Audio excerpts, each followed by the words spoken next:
So my name is James Watson. I am the past president of the Society for Conservation Biology, and I'll be moderating this meeting. I'm just loading up the PowerPoint. I just want to say what a fantastic Congress. You know, when you think about it, 1,550 talks and posters, 70%, 70 nations that are being represented. The fact that 30% of people are students giving their talks. I really think it's a very special Congress, and the people who organised the Congress has been amazing in terms of getting that diversity and youth into it. So if Morena is here and Mike is away, but if you go see them tonight, Morena Mills, the people who pulled the scientific program together, I really would suggest to go and say thank you and congratulations, because for me it's been the most remarkable Congress for that reason.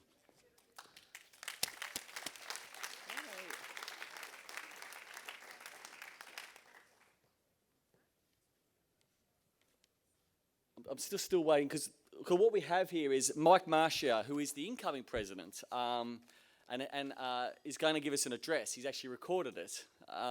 Those who, he's very sorry not to be able to make it, but unfortunately I can't see the PowerPoint to actually. Yeah. That's a good idea. So, okay, excellent. So everyone knows Mike. He works for Conservation International. He's based in DC. He was a legendary leader of the Social Science Working Group for years, and retired from the board in about 2010. And many members of the society, including the board, lobbied him to go for presidency and actually have a social science voice as the president. So I think it's a wonderful thing that he got elected, and we'll hear from him now. Right.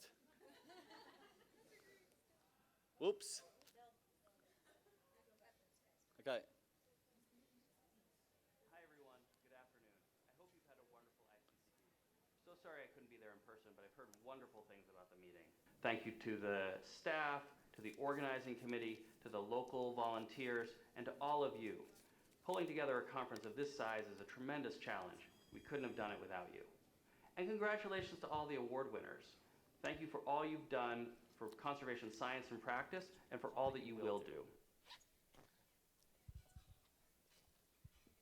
I'm excited. I'm excited by the opportunities that we have to work together to bring science to action and to advance the science and practice of conserving the Earth's biological diversity. Globally, and in countries around the world, the policy frameworks now exist for our science to have an impact.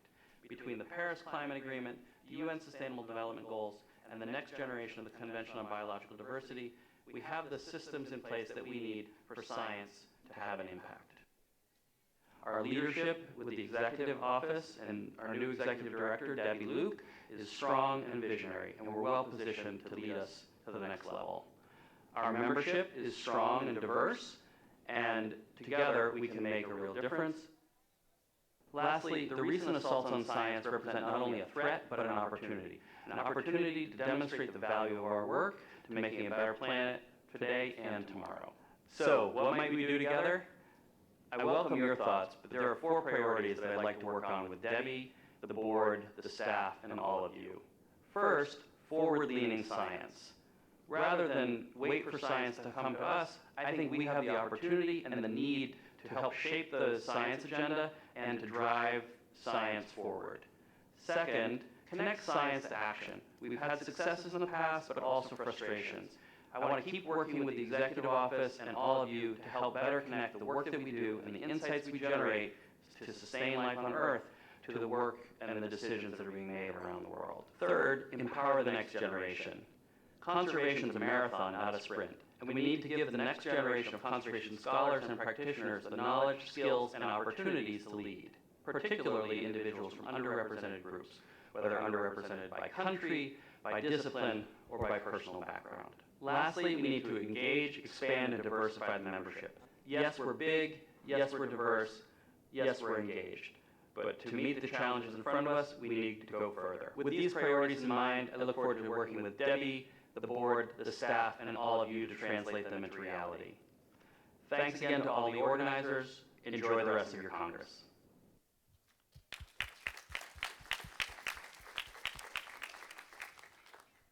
So this is the agenda for today's members' meeting. We're going to quickly, hopefully, approve the minutes quite quickly, and then we're going to go through a financial report, a publications report. We've got a vote to amend some section bylaws.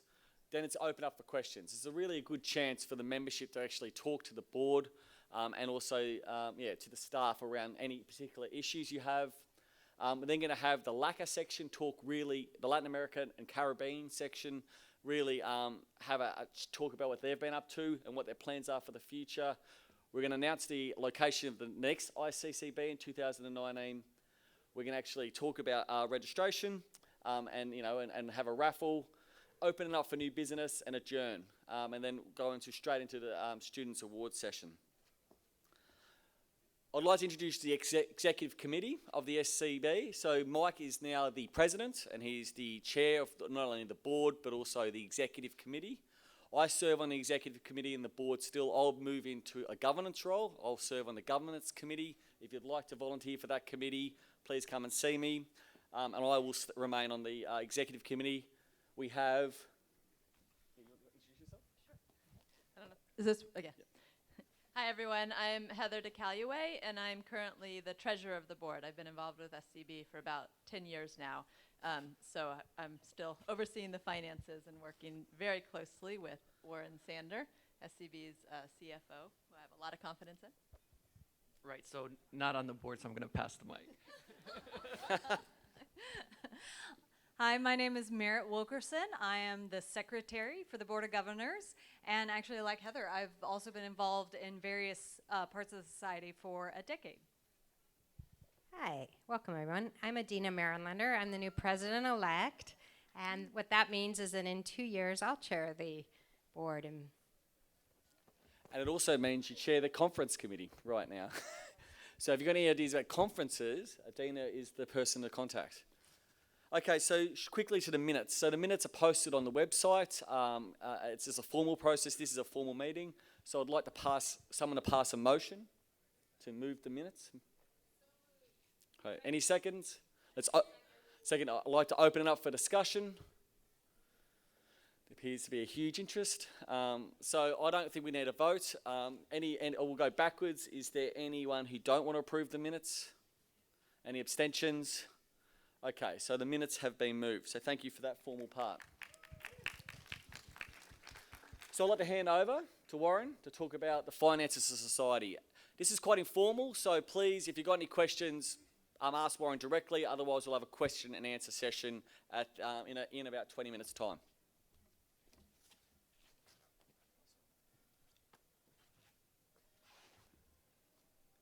All right, hi everyone. So I'm Warren Sander, the Chief Financial Officer of the Society. I'll start out with a fun fact. So I have a Master's of Business Administration and Finance. It's a fun fact, right? So, but I think affectionately I'm often called the money man, and often, even in this event, I've been called the money man. I think that there's certainly importance to financial administration, and that's a big part of really my role at the Society. But also, I think about my role and my contribution a little differently as well. I view my role as being able to, or hopefully helping to inform or bring the business, or helping to bring understanding to the business case of many of the important decisions that the Society makes, and I hope that people in my role and people in my role in the organizations that you guys are coming from out there also, are viewing it the same way, because I mean it's critically important, and these events are continually talking about the importance of interdisciplinary, cooperation in solving problems. So I wanted to start out by saying that. And now to the fun stuff. So, finances. So we have our revenue model here, and it's quite a simple illustration here, but I wanted to give you guys a really high-level picture of what the Society does.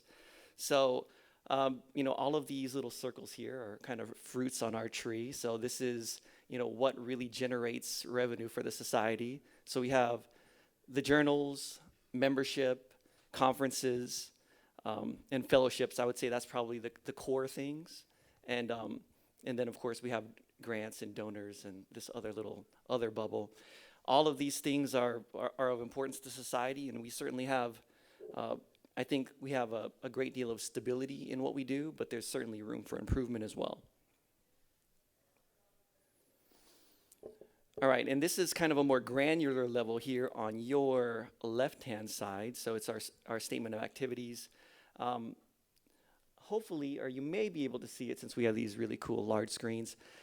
And I'll draw your attention to the meetings line. So in 2016, we had, let me make sure that I get this right. So we had 5 SCB regional congresses, which is pretty phenomenal and pretty amazing. There seems to be a trend that these regional congresses are more and more important. And of course, even though we will be presenting ICCP 2019 here soon and be giving a big announcement, please keep an eye out for your regional conference as well in 2018, because we want to see continued support and growth of those as well. On the right-hand side, I think that many of you will find this to be of particular interest. It shows how I'm calling it our expense breakdown. And it shows, it shows like how overwhelmingly the society's expenses are in the project section, which I think should be really encouraging for our members.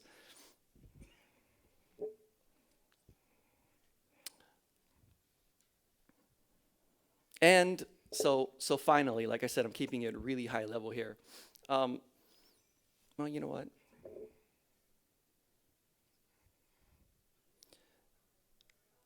I guess I should actually make some additional comments here. You're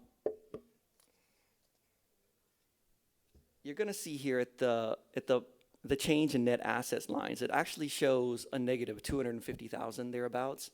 And I need to explain this a little bit. So the society is strategically chosen in 2016 and even prior to that to really invest heavily in SCB groups. So the sections, the working groups, the chapters.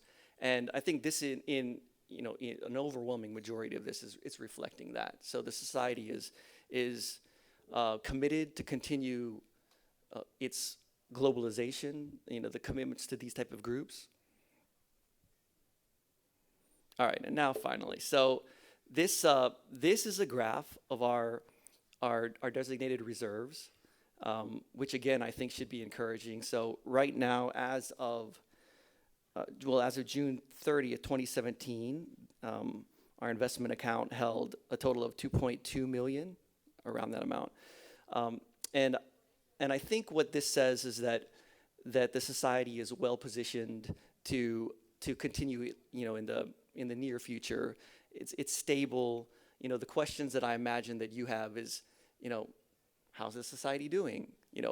Are we doing well? And I think that this shows you a level of security that, even if there were some missteps or worst case scenarios, that we have coverage. Now, I also think that we do have a stable model that has the ability to operate on a balanced budget as well. So this is an additional level of security. So with that, I think I'd like to pass it over. So has anyone got any questions for Warren now? Or we can wait for the question and answer session in a little while. Any immediate questions now? Yes, John Robinson.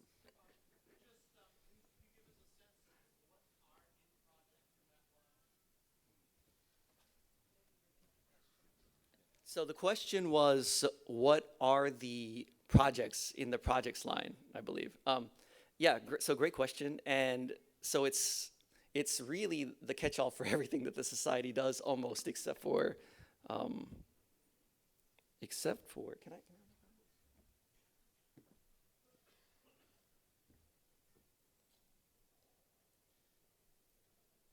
Right, so except for publications and the membership and outreach. So we're talking about congresses, we're talking about Yeah. Smith Fellows, yeah. We're talking about all of the other projects that really aren't in those other buckets. Yeah. Yeah, anything else, guys?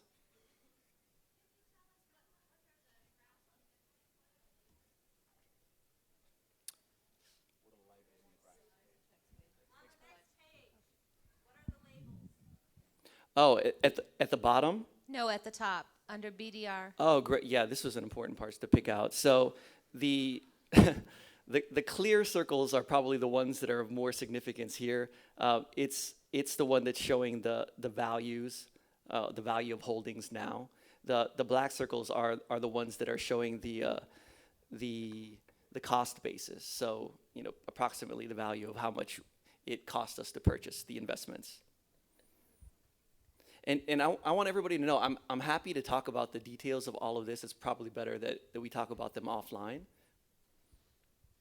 Yeah. Hi, just a quick one. Sure. What does the society invest in? What are the reserves based on?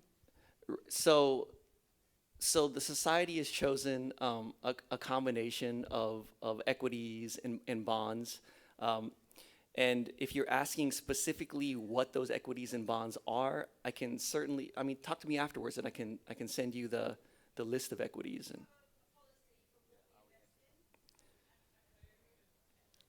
yeah, so,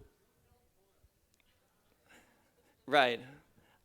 I mean, so the society, I think, is very, very conscientious about how it selects things. There is an ongoing conversation and sometimes even a debate on what it means to have, you know, like green investments or conservation-friendly investments. But it's something that's on our radar that we're constantly, you know, discussing and in conversation about. And they're complicated questions to answer. But I'd love to have a conversation with you after, and I'd love to hear what you think. Thank you. Just to peg my interest in this, and probably that of other people as well, so maybe whatever is the topic of that discussion in terms of policies, investments, explanations of the projects, maybe that's something that can be distributed throughout the entire membership. I mean, are others interested in it as well? Certainly. Yeah, I think all of us are interested, so it would be good to go beyond the one-on-one conversation. Thank you. Thank you.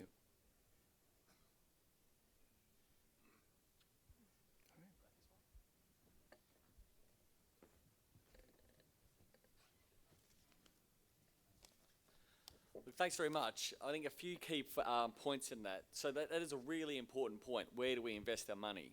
And how do we make our money to actually do the things we do? That comes up every members meeting, rightfully. And we're in Singapore, that came up. We've done analyses. We're trying to fix this so it's completely ethical. And I think that as we move forward, we've got to actually nail this down, because it's not good enough that we still haven't got a very clear answer to that question. So yeah, we'll definitely move on that in the board meeting after this. A couple of other things that Warren said that we really should just remember, and that is about 10 years ago, the global society decided to internationalise.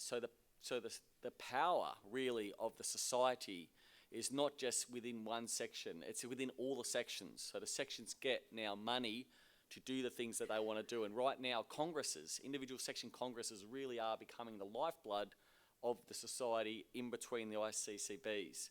So this is, you know, a growth phase still. We're in our infancy. So, but my recommendations, if you really want to get active in the society and you really want to change things, the best thing you can do is get involved with your sections. And then use that avenue to influence the board. There are 3 vice president positions as well, and you could get active that way. But the sections are where I think the heart and the lifeblood of the society are. Ooh. So now I'm going to hand over to the 2 editor-in-chiefs of the publications to give a quick update. So Mark Bergman has been editor-in-chief of Conservation Biology for about 4 years, and Eddie Game has been editor-in-chief of Conservation Letters for 2 years now. So Mark? Is Eddie here? Yep, just a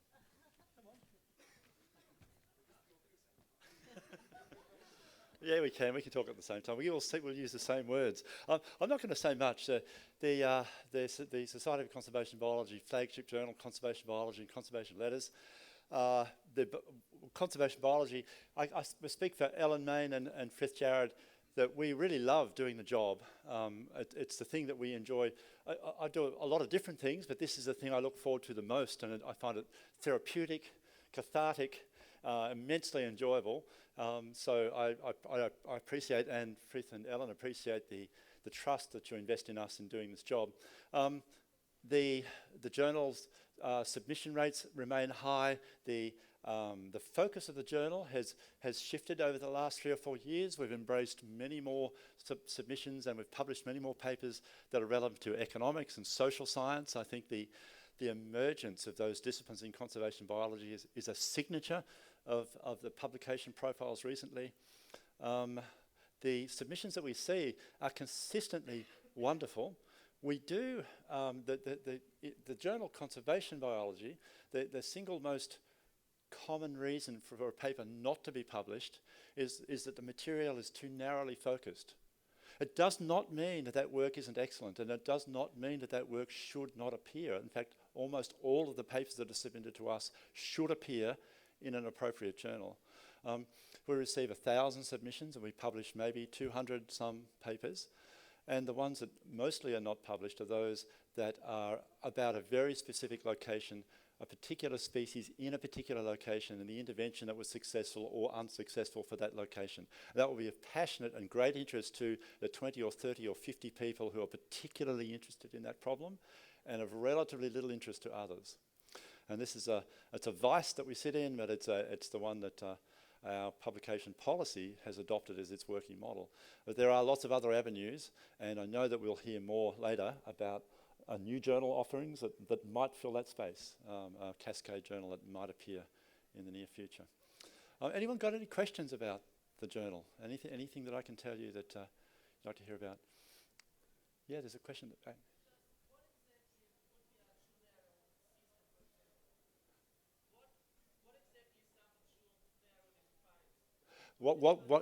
Is your question, what exactly is too narrow? Yeah. Okay.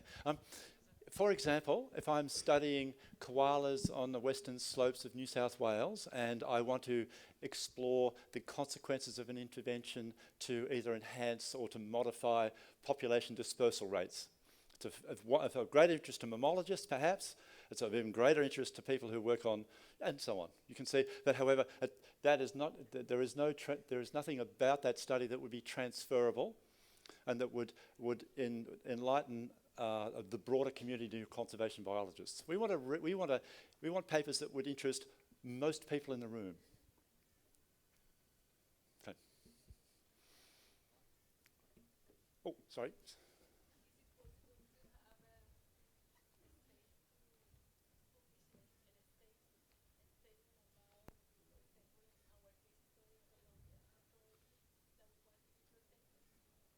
Do we have a place for publishing statements about? I suppose you're referring to issues of current concern. If I've interpreted you correctly, you're talking about issues of current concern, things that are immediate. And no, even though I see those articles and letters and commentaries come to my desk saying, this is happening now and would you publish this next week, or this needs to happen in the next 6 months, it's about a very particular thing. I feel that urgency too, and I fully understand the motivation for wanting us to publish that, but the journal is devoted to science issues. It is a vehicle for our science. And we have newsletters, we have blogs, there are other vehicles for advertising, for disseminating information on emerging issues particularly, that I do feel the need for a vehicle that might better do that, but it's not going to be the journal Conservation Biology. I think as a society, perhaps we need to think about a better vehicle for that.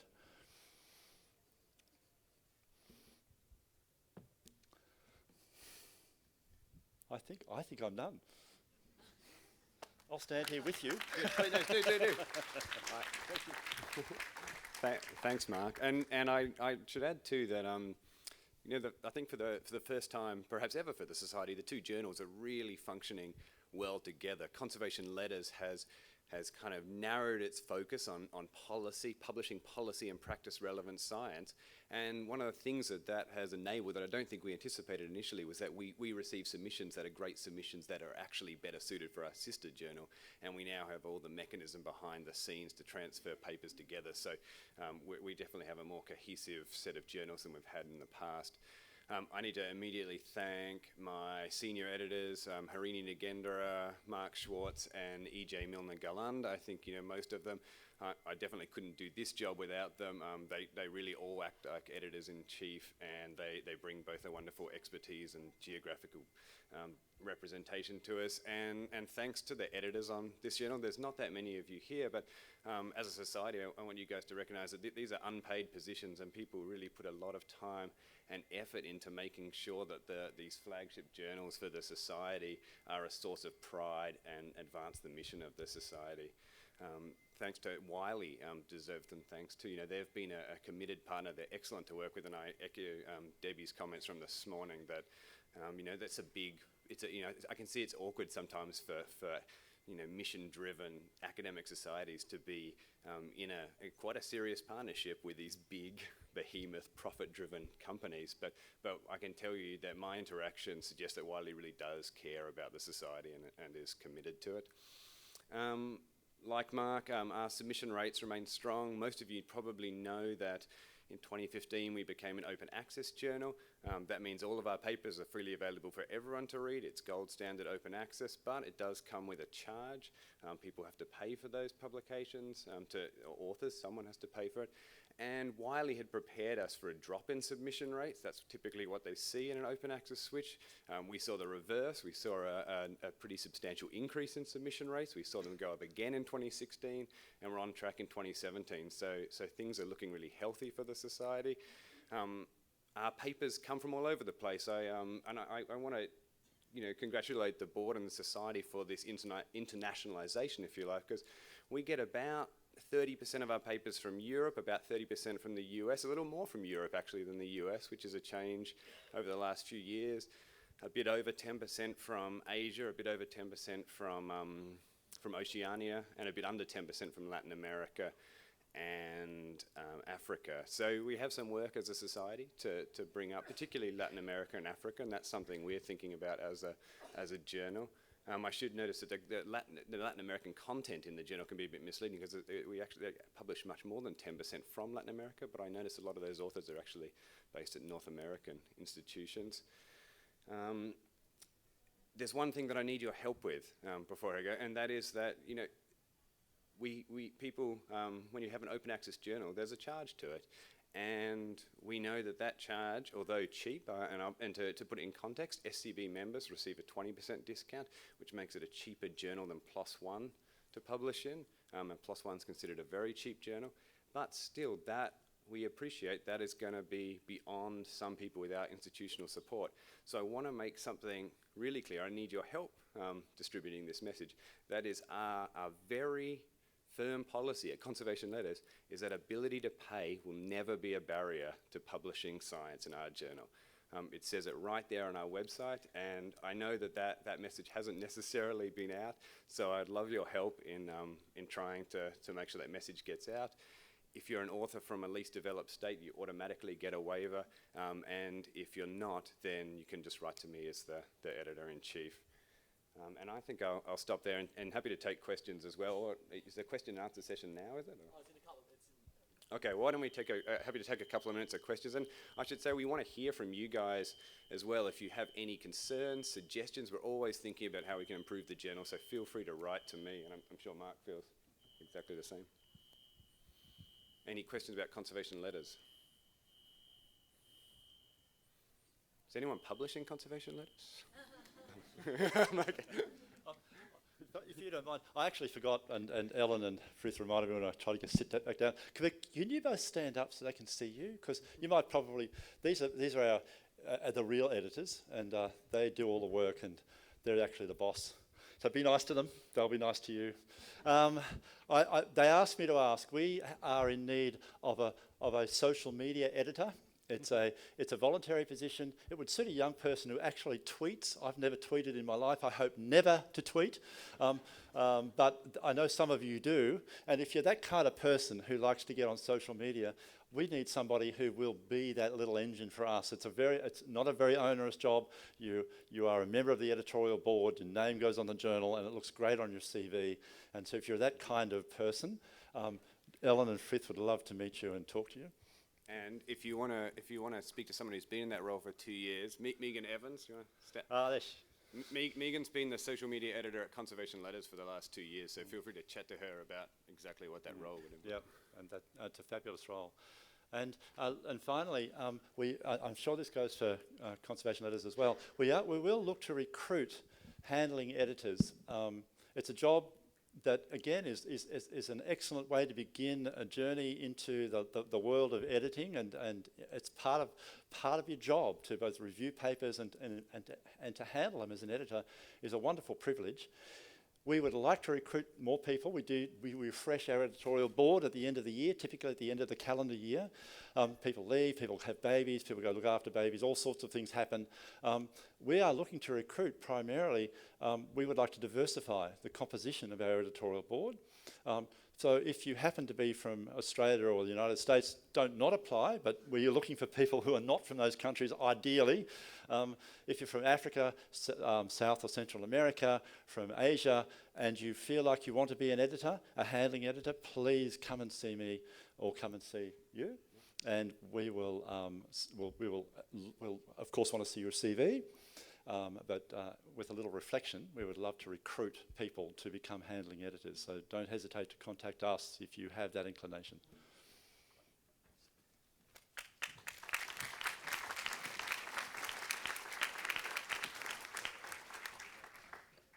So before we move on to the next agenda item, there's an important other component around publications beyond the excellent leadership of Mark and Eddie, and that is we have a publications committee.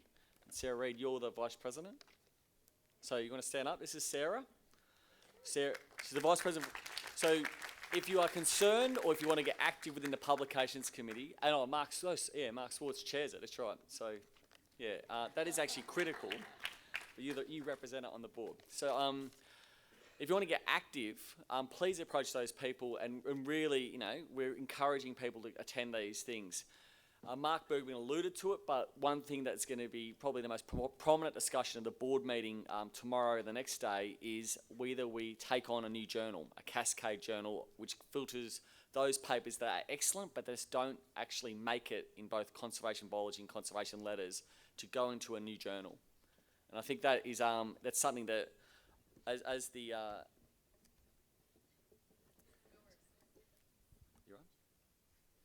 as the president of the last 2 years, that's one thing that's been on my agenda, to really make sure that we actually have more outlets for the membership and beyond in the conservation community, get our science out there and do things like policy statements, against really emerging things, and get things into press so that policymakers and practitioners can actually use them. So I'm now going to introduce Marit. And she's going to introduce a couple of important bylaw changes, which needs a vote, doesn't it? Mm-hmm. Now, there's Marit will go through it, but again, one of the most important things we've done over the last couple of years is really highlighted the issue of equity, inclusion, and diversity. And I'm really proud of the fact that we actually, the board has taken that incredibly seriously. And what you'll be doing is formalising a vote to actually ensure that there's a specific standing member of the board who represents those issues. So that is something that the board has taken very seriously, and Marit will talk you through the technical components of how to do this. All right, that was a wonderful introduction. So I'm not going to read the bylaws to you, don't worry. So all of you have been, if you are SCB members, all of you have been emailed these changes by Nate Spillman. And these changes can also be found on our website if you want to refer to them after, refresh your memory after you vote today. But today is the vote, so hopefully many of you have read them, have glanced through them, because they do represent two, actually, shifts in our bylaws. One addresses, as James alluded to, addresses the very nature, improving the very nature of the society. And then the other one helps improve the effectiveness of the governance of the society. And I'm going to give you a little bit of background of these two changes, and then we will open it up for discussion. And just so all of you know, these bylaw changes have been reviewed heavily by the Board of Governors and have also been approved, motioned and approved by, and seconded by the Governance Committee, who are very steeped in knowledge of how these bylaws changes are most effective. So we're going to try and zoom in.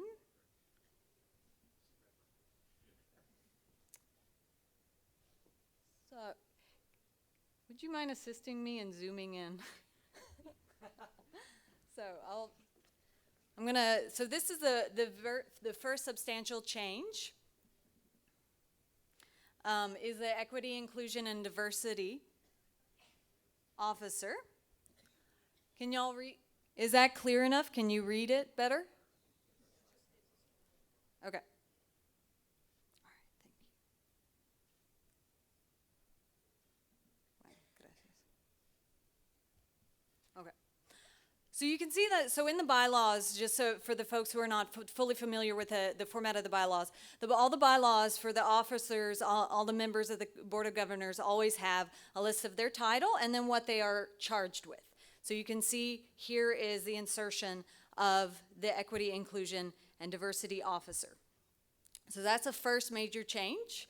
And as I said, this change was put in, was catapulted into motion by our amazing Equity, Inclusion, and Diversity Committee, and fully supported and endorsed and led within the board as well. The second major shift, and just so you know, the other little changes that are in there are addressing these two substantial changes. There's no other shifts in there. So now, when it comes to improving the efficiency of the governance, of our governance abilities, as it currently stands, the bylaws include all of our standing committees. These are long-term committees that the board has approved in the past and that the membership has voted on to include in the bylaws. So an issue came up last year that we found it very difficult to reflect the changing nature of some of these committees. We evolve as a society consistently, and our committees also change in kind of the nature in both what committees are really critical to the nature of the society as it stands now versus those committees that are really critical to the society 5 years in the future. That will change. And so these bylaw changes that are proposed get at the ability to make these changes a little more fluidly and not have to resort to very lengthy, frankly, bureaucratic processes. So what you'll see here is that in Article 12, you see standing committees, and you'll see that there are now 5 named standing committees. And the other ones that were named have been taken out. The 5 that remain were the ones that are considered very critical to the basic governance of the society. Now, the other standing committees are still standing committees. They have not gone away, but you'll see all their specific charges have been deleted out. All of that information will be on the website. And so in order as those committees change and some of their charges change, it won't require an entire membership vote, which this process has taken about a year to get to this point. So that's a very long process. So that's why the Board of Governors felt that this was a good move to go to 5 named standing committees that have all their charges within there, and all the rest of the standing committees, all their information will go on the website. So now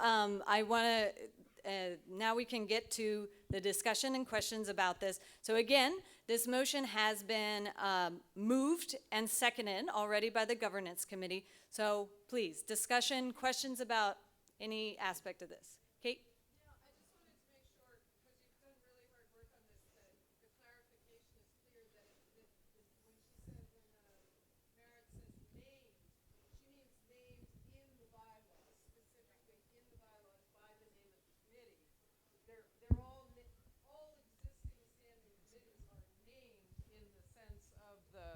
of the SCB having them as named committees, but she's just talking about named in the bylaws and then the whole set of existing standing committees being named in the website. And Yeah. that's where the changes can happen more quickly. So the legal support of the fact that those are the standing committees stays in there by your saying all other committees established by the board to meet the needs of SCB. Yes, and this is one of the examples of where thank you, Kate, for that clarification. Hopefully this is clear. You can see that there are certain names of committees that have been deleted. That does not mean they go away. That does not mean they diminish in importance at all. All that information of their name and all their subsequent charges will now be on the website. And the ones you can see: Executive Committee, Governance, Audit, Finance and Investment, and Equity, Inclusion, and Diversity are the 5 that remain named within the bylaws. Any other questions, clarifications?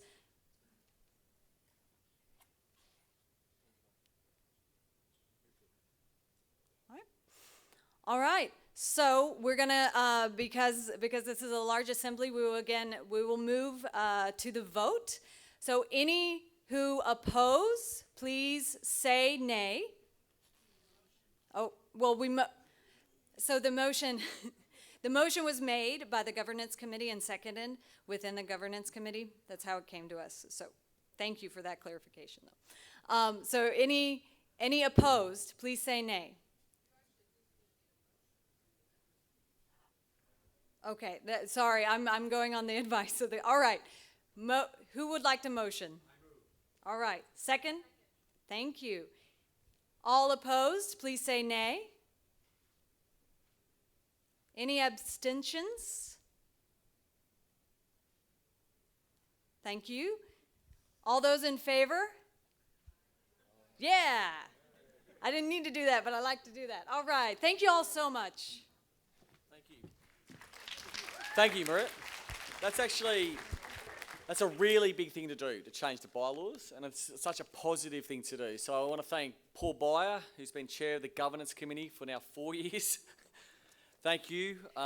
Please stand up. And I also want to thank the Diversity Committee. It started really a long time ago, and they've really pushed momentum on this over the last year or so, which is terrific. So there's been the membership of the Diversity Committee should be thanked as well. Now, before I move into questions and answers, I want those who serve on the Board of Governors to stand up, please, so people can see you. So tonight, these, if you have any questions or specific issues, please talk to these people and these people. It's actually an amazing contribution to volunteer your time on the board. So also buy them a drink, if you can. The other thing to say is, before we actually go into any questions and answers, is that I should point out Mark Swartz. I did mention the cascading journal idea. Please stand up, Mark. Mark has championed this throughout the last year in an amazing way. When you see the new journal, it'll be spectacular, and it'll be, you have to think of Mark, because he really has pushed this agenda hard. So thank Mark, and I hope the board can come to a quick agreement and move on it. So thank you. Okay, so questions and answers for the Board of Governors and for these SCB staff. Has anyone got any burning issues or questions that you'd like to pose in a public forum? Yes.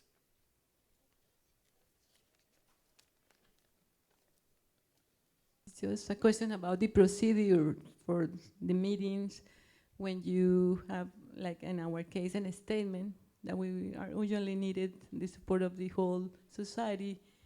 We would like to learn more in how to get those through the messages throughout the international community and the national community here in Colombia. We're talking about a coral reef called Varadero that is in the Cartagena Bay, that we need to be safe. And so that's why I'm asking about this. Okay, so Sarah Reid, who's the Vice President for this issue, is best to answer this. Sure. So in my role, I chair the Global Policy Committee, and I'm just going to give a quick answer on procedure for the policy process. So any policy statement that's going to be issued by the society in a like a section or a working group or a chapter needs to go through that entity's policy committee and process. So in the case of the example you're raising, I'm aware of it. I think the starting point is the Latin America Caribbean section policy committee, which is represented to the Global Policy Committee by C.T. McPherson. And then any policy statements that have multi-sectional or global relevance would then filter up to the Global Policy Committee and be reviewed by us according to an approved procedure, which is published on the SCB website if you care to know the details. But anyone who has a question about that is welcome to talk to me about it. Thanks, Sarah. Any other questions? Can you see any? No, I can't see any. So, what I'm going to do is actually introduce Olivia, and he's going to give a spotlight on the Latin American and Caribbean section's activities. So, Olivia? Thank you. Can I see my screen there? Do you know? Okay. So thanks very much, and this will be a speed spotlight because we're just ahead of schedule. But first of all, I wanted to receive you warmly to Colombia, Cartagena again, because ICCB 2017 is our house, this is our place, this is where we've been working, and we're really happy to have you here.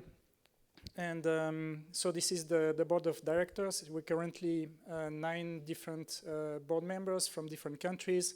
We have a pretty nice representation from Central America and South America.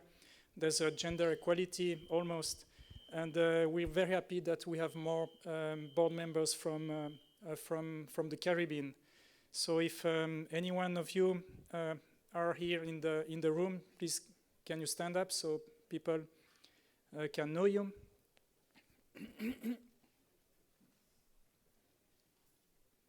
Well, I'm the only one. Yeah, there's some friends over there. Thank you so much. And this is a very quick and general update on what we've been doing over the last 2 years. We've been focusing most of our efforts towards developing a bid for the very first regional meeting of the Latin American and Caribbean section. This will be held in Trinidad and Tobago next year in Port of Spain. And we also spend much time collaborating with the Executive Office and the local organizing committee to prepare ICCB 2017. And I just wanted to remember that in 2013, we were supposed to have this ICCB meeting in Latin America, and then we had no capacity to do that. And I would like to recognize the fact that John Ciliano and his team pulled out the meeting in Baltimore within like 7 or 8 months. Absolutely amazing. And without him and his team, we would have no meeting at all in 2013. So, and that's why we're very happy to have the first ICCB in Latin America this year. And we will be back in 12 or 14 years. And this is about our membership. You will be puzzled by the graph as I am, because I received those news 2 days ago, and I practically felt out of my seat.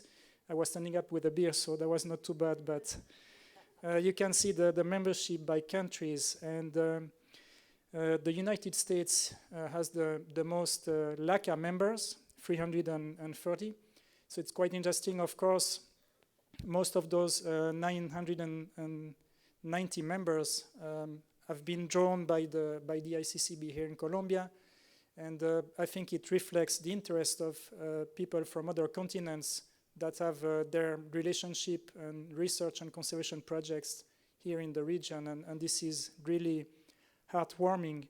And also the fact that we have a representation for 45 different countries within the LACA membership, and you know that you are allowed to be members of 2 different sections, including the Marine.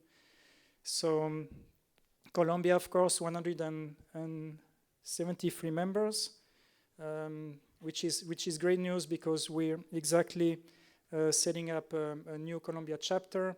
This is our members assembly 2 days ago, a bit more than in Oakland, where we're like 6 or 7. So quite happy to see people from almost everywhere, including Germany, Belgium, and some other countries outside of the region. And they're a great bunch of people and helping out shaping the agenda within the LACA. So just a few achievements. There are not that many. We're still in a building phase and trying to strengthen ourselves with the current board. We feel that language barrier is still a challenge to further disseminate conservation science at the country or regional level. This is something we're facing. We've seen that in the publications in both our journals. But we've been working on an effective campaign to save Mexico's critically endangered vaquita, beautiful cetacean that is almost extinct, and at least the campaign has been effective in raising the voice for this beautiful species.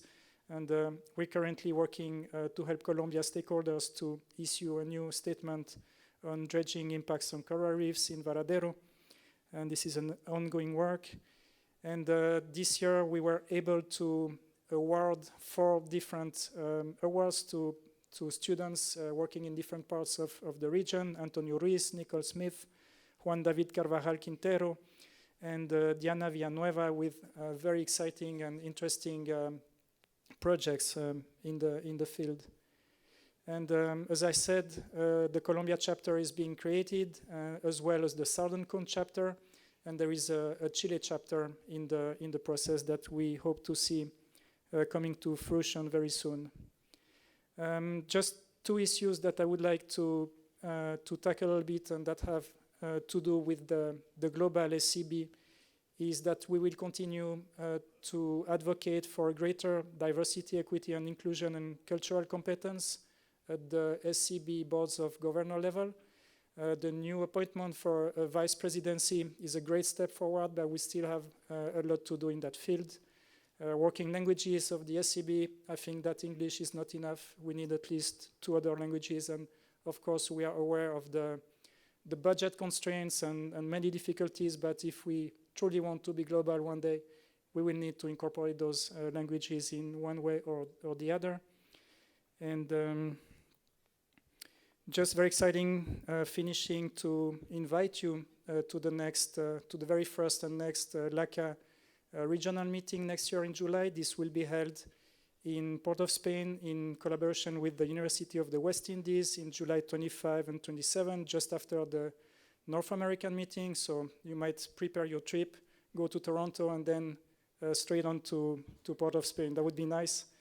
And we're thinking about a joint meeting in 2020 with the North American section, somewhere in a nice place, of course. And this is what we want to do, collaborate with other sections. Thank you. Thanks.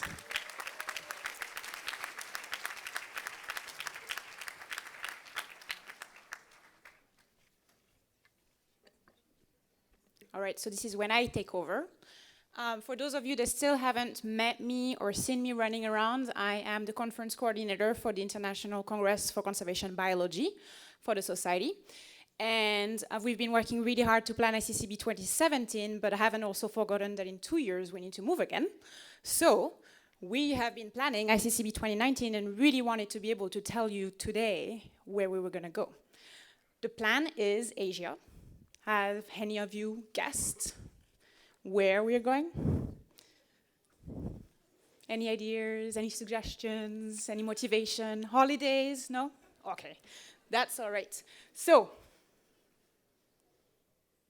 Kuala Lumpur, this is the plan. We have dates, we have a venue, and we want you to come. It will be between July 21st and July 25th, 2019. You've got 2 years to plan. Look for funding, we'll try to, and we'll see you there. Pretty much, the Asia section is gonna help. We're gonna be looking for volunteers. If you're motivated, if you wanna help us, we need as much help as we want, as we need, actually. And we will want help with diversity, help with communication, help with fundraising, so we can bring as many of you as we can. We want help with scientific program reviewers, so please contact us. ICCB Info works all the time, and we are always here to answer, sometimes with a couple of days delays. And the Facebook page is going to stay the same as well. So continue following us. There will be news over the next 2 years. I just wanted you to get very excited about ICCB 2019, so I prepared a quick video to give you an idea of where you're gonna go, because you're all coming, right? And after that, we're gonna do a very rapid raffle. For those of you that are lucky enough to have tickets, I'm gonna pick a few out. There is a free registration to get, as well as a few products that were kindly provided by the Malaysia Convention Bureau. And without further ado,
are we excited yet?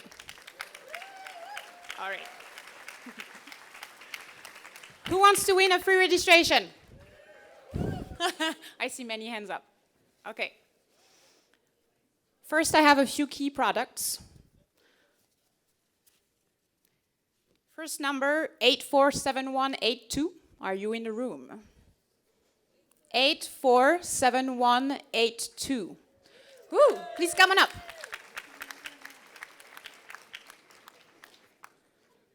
Second number, 847450.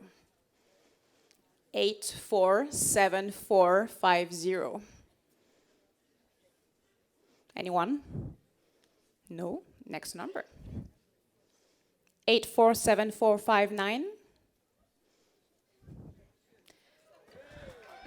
Aha!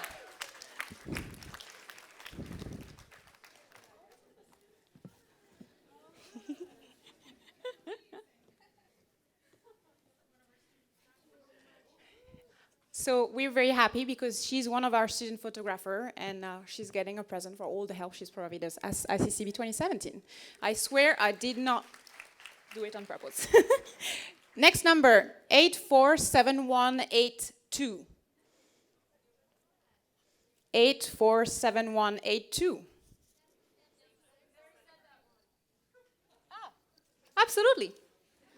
Who wins twice? Okay. 847361.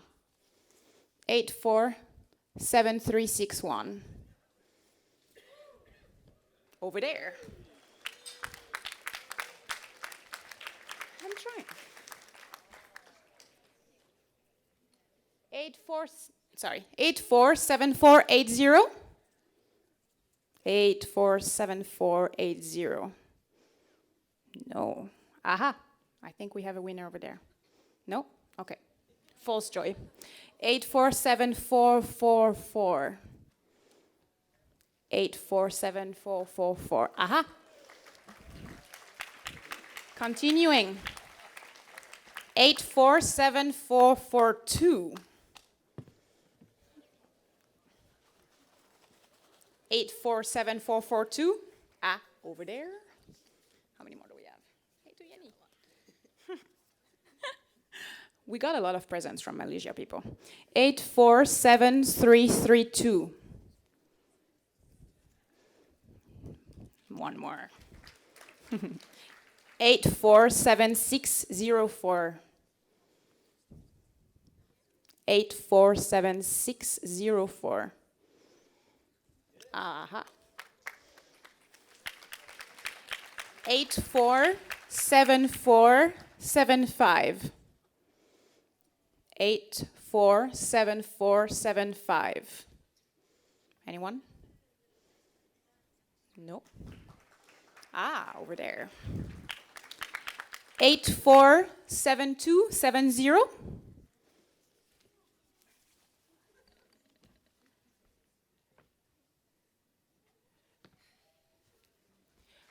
Whoever is 847270 needs to run up because that's the free registration.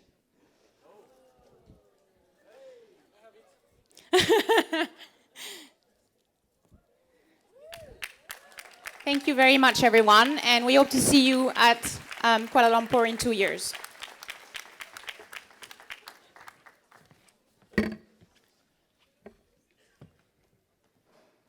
Okay, so now time for new business. We're a little bit late, but has anyone got anything that they would like to raise at this members meeting?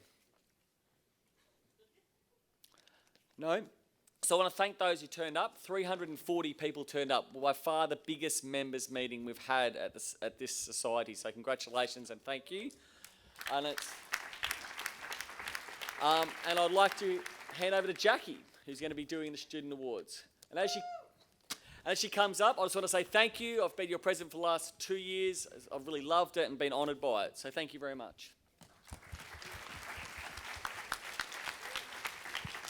Hola, bienvenidos. Y finalmente, time for the student awards. So before we get to the student awards, I want to get everyone's blood flowing. If ever have you been a student or you are a student, please stand up.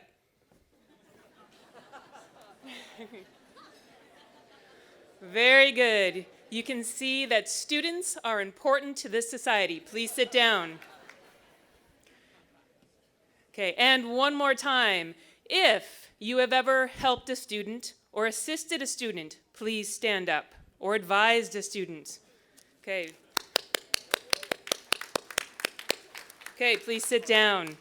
All right, so to conclude our ceremony here, I will announce the student winners of the 4 different categories of student presentations this year. If you are here and your name is announced, please come up to the stage. And I will just announce you all and bring you up because I know people want to get to the closing social. And then the students will receive a bag of awards from our very generous donors. And then later, when I get back to the United States, the students will receive a cash award from our fantastic sponsor, Wiley. So thank you very much, Wiley. Okay. So our first category is the poster category.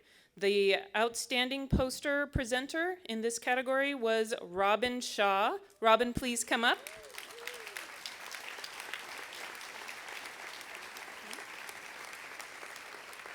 And second place in the poster category was Peyton Phillips.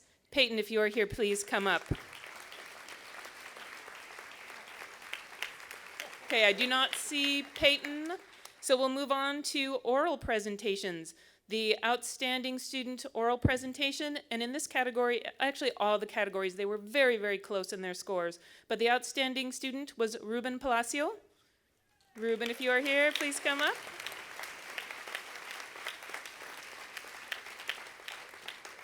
And second place was Samuel Merson. Okay, come on up. They both assured me they would be here.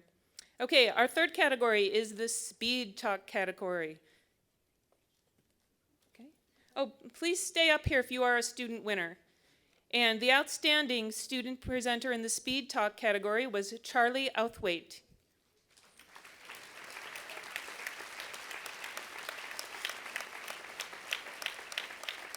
Thanks, Charlie. And second place was Felipe Torres.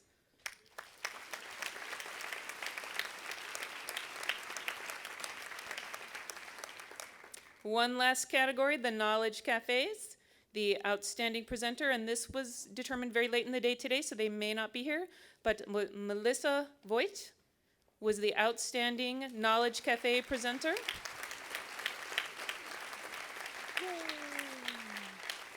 And second place was Ajani Costa. So thank you very much to all our donors and to everyone for supporting students.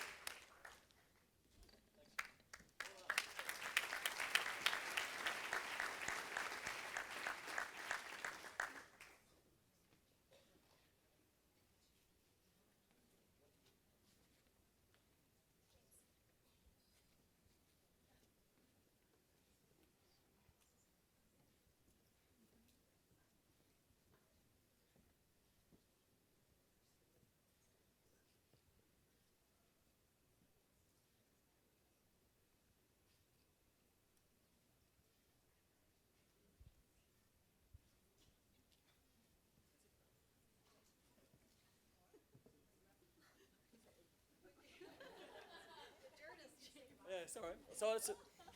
This is not the members' meeting anymore. But thank you so much for coming. That's the formal end of the members' meeting. Congratulations to those students, and congratulations to all the students who participated in that competition. It's terrific. Right, now we're going to move straight into the closing ceremony. So I'll hand back over the Law. And while Law walks up, again, this person has been remarkable at organising this Congress. So please, if you've loved the time you've had here, please thank her. It's been incredible.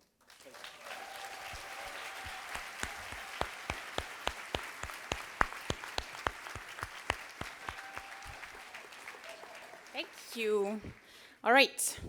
So we are a little bit behind, but we have an amazing talk that is coming up next with our plenary speakers, and I'm not going to be the lucky one to introduce that amazing woman.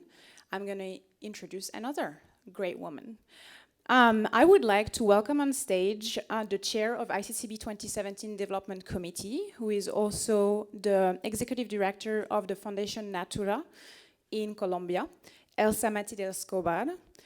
She is, as well as having a full-time job and helping us with ICCB 2017, the president of Natura Certification, president of Colombia FSC Initiative, president of IUCN Colombian Committee, and vice president of the Sustainability Agriculture Network. So please, welcome on stage this great, very busy woman. Round of applause, thank you.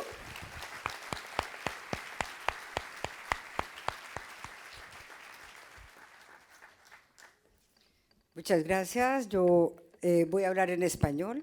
Es nuestra maravillosa lengua anfitriona. Solamente agradecer a todos la presencia y agradecer todo lo que nos han enseñado en estos días.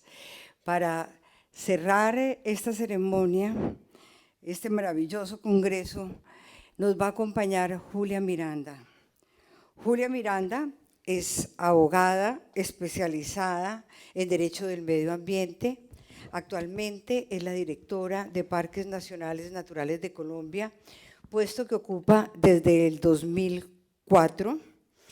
A partir del 2009 fue nombrada vicepresidenta regional para Suramérica de la Comisión Mundial de Áreas Protegidas de la UICN, una de las organizaciones mundiales más reconocidas en el medio ambiente. Y en noviembre del 2015 fue escogida como su presidenta adjunta. Julia ha sido acreedora de numerosos premios, entre los que podemos destacar el premio Good Steward Award entregado por el ICCF, el más reciente recibido en Washington este mismo año, el 2017, por a líderes destacados a nivel mundial que trabajan por la conservación y el medio ambiente.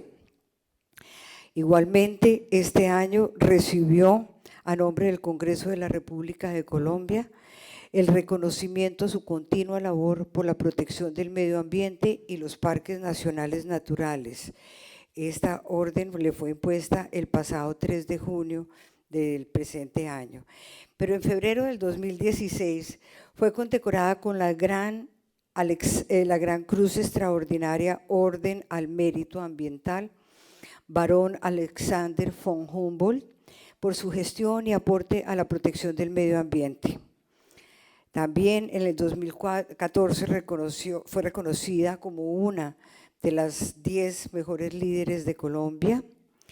Obtuvo el premio de liderazgo por la defensa del planeta vivo entregado por WWF, el premio Fred Packard por liderazgo en áreas protegidas también de la IUCN. Julia tiene una gran experiencia y conocimiento de todos los temas ambientales. Es reconocida en todo el mundo por sus aportes a la conservación y a la creación de áreas protegidas. Durante su gestión se han creado 10 parques nacionales y 2 de ellos, uno de ellos el más grande que tenemos en Colombia, fue ampliado. Es el gran Parque Nacional Natural Chiribiquete, que pronto será Patrimonio de la Humanidad. La presencia de la doctora Miranda perdón, la presentación de la doctora Miranda está basado en todas estas actividades que está haciendo Parques Nacionales para lograr la conservación efectiva de las áreas protegidas, trabajando con todos los actores, no solamente los actores del sistema nacional ambiental, del sistema de áreas protegidas, sino con todos los interesados y la comunidad en general, para realmente alcancemos a lograr una conservación de nuestra gran riqueza biológica, que es el orgullo más grande que tenemos en Colombia y que afortunadamente tanto en Colombia como en el resto del mundo está desapareciendo. Bienvenida, Julia, gracias por estar aquí.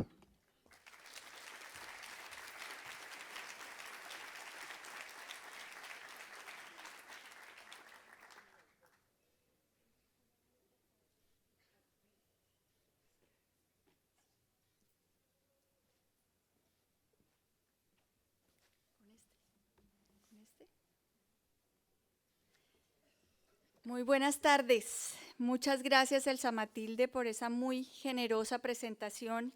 Yo nada podría hacer sin la colaboración de una extraordinaria institución que es Parques Nacionales Naturales de Colombia y la gran cantidad de aliados que tenemos para realizar el hermoso trabajo que hacemos desde Parques en Colombia. Quiero agradecer inmensamente la oportunidad de estar hoy aquí ante ustedes contándoles qué hacemos en Colombia en Parques Nacionales, a esta organización extraordinaria de este congreso y a las directivas y a Elsa Matilde muy especialmente por haberme invitado a poder estar ante ustedes aquí a presentarles este trabajo que hacemos todos los días. Entonces quisiera saber cómo me funciona el aparatico este. Ok, hola, hola, hola. Olivier, ¿cómo estás? Bueno, y yo puedo ver acá. Ok. ¿Cuál es el trabajo que hacemos en Parques en Colombia? Primero quiero comenzar por contarles un trabajo regional que realizamos en América Latina y el Caribe, a través de la red Parques, que es una red técnica que agrupa 19 países de nuestra región y que nos ha llevado desde hace un poco más de 30 años a trabajar conjuntamente en muchos temas importantes, técnicos, pero también compartiendo experiencias exitosas, problemas y generando una verdadera camaradería entre directores de parques de nuestra región. El último trabajo que hicimos muy significativo fue el de poder llevar una declaración conjunta a la COP de Cambio Climático en París, en la cual se comprometían estos 19 países a aportar todos desde la conservación de nuestras áreas protegidas para enfrentar el cambio climático. Fue muy valorada esta declaración de países que además normalmente hablamos en la Convención de Biodiversidad, pero que fuimos por primera vez a la Convención de Cambio Climático a decir que las áreas protegidas y la conservación de los ecosistemas estratégicos en nuestros países es crucial para enfrentar el cambio climático.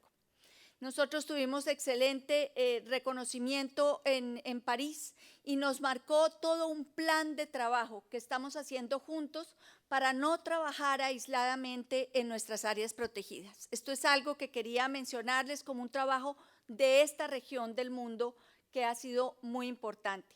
Pero también quiero hablarles, por supuesto, entrar a profundizar de cómo estamos trabajando en Colombia. Colombia es un país excepcionalmente rico en biodiversidad y en muy buena medida lo es por su localización en el planeta. Estamos en todo el Ecuador, en la esquina noroccidental de Sudamérica y entonces tenemos 314 grandes ecosistemas reconocidos, identificados y descritos. Tenemos la región Caribe, la región Pacífico, tenemos parte de la región andina de esta parte del planeta, tenemos además la cuenca del Orinoco y tenemos parte muy importante en el territorio de nuestro país, de la Amazonia. Somos de los 9 países privilegiados en tener un ecosistema amazónico.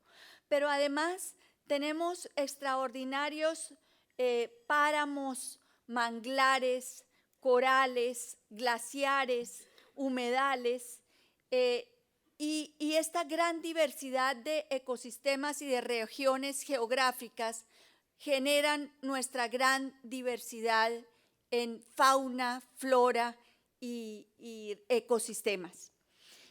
También la diversidad étnica es extraordinaria. 87 grupos indígenas diferentes con sus lenguas y 3 grupos afrodescendientes que habitan el territorio y trabajan para lograr la conservación de sus territorios muy activamente.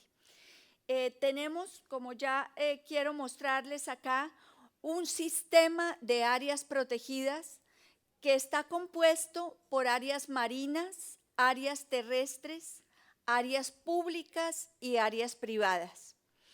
En el área marina estamos protegiendo en parques nacionales, está aquí el área marina, el 1.5 del territorio, pero en conjunto con las diferentes categorías, el 8.59% de nuestro extenso territorio marino. Nuestro Instituto de Investigaciones Marinas siempre nos recuerda que el 50% del territorio de Colombia es mar, de tal manera que todo lo que hagamos por proteger nuestros mares es muy importante. En el área terrestre estamos protegiendo el 13.99% y en el caso de los parques nacionales, que son 59 parques nacionales hoy día en el sistema, estamos protegiendo más de 14 millones de hectáreas, más las áreas protegidas que quiero resaltar aquí hoy, las privadas, las de los particulares, las reservas de la sociedad civil, que son esa estrategia privada, complementaria a la pública, generosa y desinteresada siempre de personas que realizan conservación en sus propios predios. Hoy contamos con más de 500, casi 600 áreas protegidas privadas en todo nuestro país.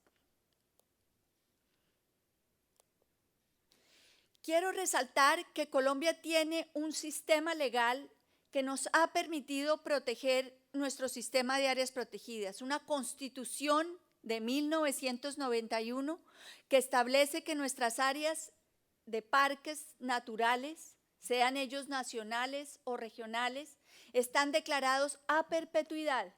No les podemos cambiar su uso, no les podemos reducir su área. No hay otras actividades que las de conservación, educación ambiental, investigación científica, restauración en los casos que sean requeridos. El marco legal de Colombia, que va desde un código de recursos naturales, muy temprano en la historia del mundo, en 1974, y otras leyes muy importantes nos han permitido generar un sistema legal e institucional en nuestro país que nos permite trabajar activamente por nuestras áreas protegidas y por su conservación. Este es un dato que quiero darles porque probablemente en sus países los presupuestos son mucho mayores. Cuando trabajamos en conservación siempre nos falta dinero, pero nuestro presupuesto realmente es pequeño. Igualmente nuestro número de funcionarios, 603 funcionarios para trabajar en más de 14 millones de hectáreas. Y aquí estoy hablando de los parques nacionales, no de las otras áreas. Pero trabajamos con la alianza de comunidades locales, de ONGs importantísimas y de otras organizaciones que apoyan el trabajo que hacemos en las áreas protegidas. Y nos hemos dado a la tarea de valorar los servicios ecosistémicos que estas áreas protegidas generan, para poderle hablar al Ministerio de Hacienda, para poderle hablar a los otros sectores, para poder lograr manifestar en valores económicos lo que producen estas áreas protegidas. Y entonces, por ejemplo, Colombia, que tiene su fuente de energía principal fuente de energía, la hidroeléctrica. Pues bien, el sistema de parques produce el agua para el 52% de las hidroeléctricas de nuestro país, que es más del 70% de la energía de Colombia. Para la agricultura, para la reducción de la sedimentación, hemos visto que el agua de excelente calidad que le proveemos a los acueductos, pues reduce sus costos si vienen de áreas protegidas bien conservadas. Y hemos llegado a identificar que, por ejemplo, solamente en términos de provisión de agua, le aportamos a la economía del país el 0.9 del Producto Interno Bruto, lo cual ni remotamente recibimos en nuestro presupuesto, pero seguimos manifestando esto para lograr convencer a los que toman estas decisiones de apoyar más la conservación de nuestros parques. En términos de agua, quienes conocen Bogotá saben que está a 2.600 metros de altura, con ríos muy contaminados. Si no fuera por los parques nacionales que están atrás, Chingaza, Sumapaz, los páramos de Guerrero, Bogotá no podría existir a esa altura. El ecoturismo es una industria naciente en Colombia. Gracias a la paz y al mejoramiento de las condiciones de seguridad, está llegando la gente y se va a convertir el ecoturismo en nuestras áreas protegidas en una excelente alternativa para comunidades locales y para la economía de Colombia. Y también nos hemos dedicado a medir frente al cambio climático cómo contribuyen estos ecosistemas bien conservados y a medir estos stocks de carbono que pueden acumular los diferentes ecosistemas, y siempre recalcamos que se requiere que estén bien conservados. Nosotros en Colombia trabajamos alineados con el Convenio de Diversidad Biológica, con el Programa de Trabajo de Áreas Protegidas, con la gran cantidad de lineamientos y de ayuda que nos provee la Comisión Mundial de Áreas Protegidas de la UICN, y quiero contarles cómo estamos implementando la promesa de Sydney, que nos dio unas recomendaciones, 150 recomendaciones, que indudablemente nos ayudan a hacer bien la tarea, a que los directores de parques, a que sus equipos, a que los jefes en las áreas hagan cada vez mejor su tarea y, por supuesto, respaldados en el conocimiento científico. Y entonces estamos contribuyendo a la meta 11 de Aichi en un proceso que constituye la meta más importante del presidente de la República de Colombia actualmente, que es la ampliación del sistema de áreas protegidas, por lo menos, dice su plan de desarrollo, en 2,5 millones de hectáreas adicionales. Parques Nacionales está trabajando en la declaratoria de 9 áreas nuevas y la ampliación de 5 parques muy importantes en nuestro país. Estamos trabajando en esta iniciativa, Parques Saludables, Gente Saludable, para llamar a la ciudadanía la atención a que las áreas protegidas no son solamente para conservación de biodiversidad, sino que le sirve individualmente a cada persona para su salud física, espiritual y mental. Estamos trabajando con los programas de Patrimonio de la Humanidad.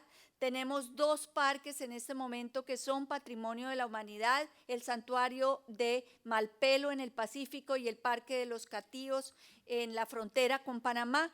Y en este momento, como bien lo decía Elsa Matilde, hemos postulado nuestro Parque Nacional Natural Chiribiquete para que sea incluido en la lista de Patrimonio Natural y Cultural de la UNESCO.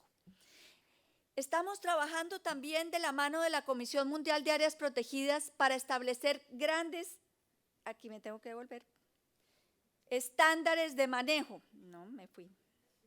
¿El rojo? Gracias. Grandes o altos estándares en el manejo, convencidos de que no basta declarar las áreas protegidas, sino que hay que manejarlas de manera efectiva. Y esta lista verde, que seguramente muchos de ustedes conocen, resalta los parques en el mundo que tienen mejores esquemas de manejo. En Colombia tenemos estos 3, estamos trabajando para ayudarle a otros países vecinos en lograr que sus áreas estén incluidas en las listas de la lista verde, y estamos también tratando de que otros parques tengan como ejemplo estos que han sido distinguidos como los parques mejor manejados de Colombia y también en la lista de los mejor manejados del mundo. Tenemos una fuerte alianza con las comunidades locales.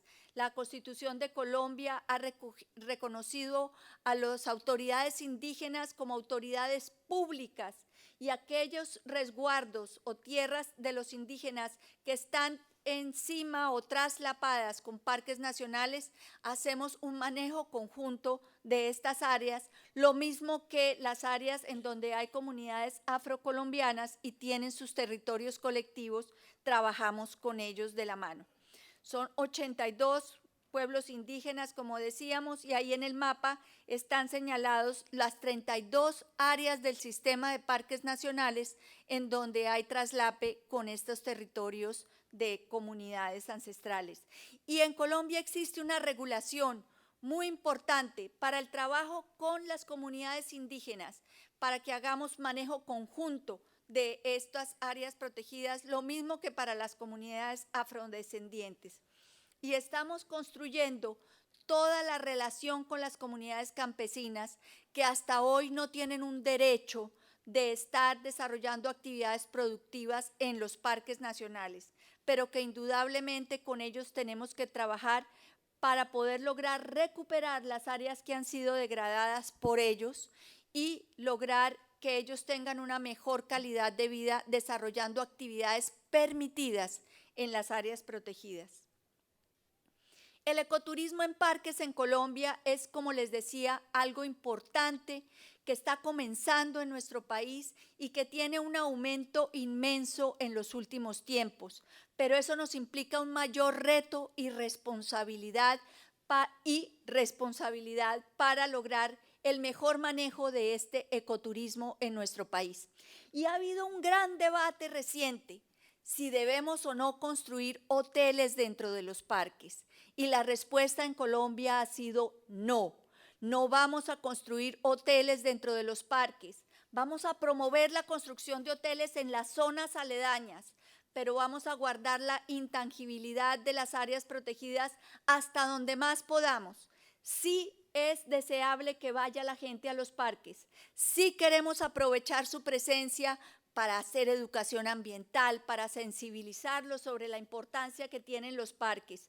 Pero tenemos que tener en cuenta que en estas áreas lo prioritario es la conservación y todas las estrategias de manejo adecuado del ecoturismo deben ser implementadas. Miren la curva de aumento. El reto en Colombia es inmenso porque se abren grandes oportunidades por la riqueza natural que tenemos y porque la seguridad mejoró sustancialmente. El proceso de paz en Colombia nos abre esta oportunidad, pero el reto de hacerlo bien hecho y de buscar en qué países y dónde se está haciendo bien para poder desarrollar nosotros los instrumentos legales y de control que nos lleven a hacerlo bien. Y aquí les muestro algunas fotos para entusiasmarlos a visitarlos. Tenemos un sistema que llamamos ecoturismo comunitario, que consiste en que un grupo comunitario local presta el servicio en estos hermosos sitios.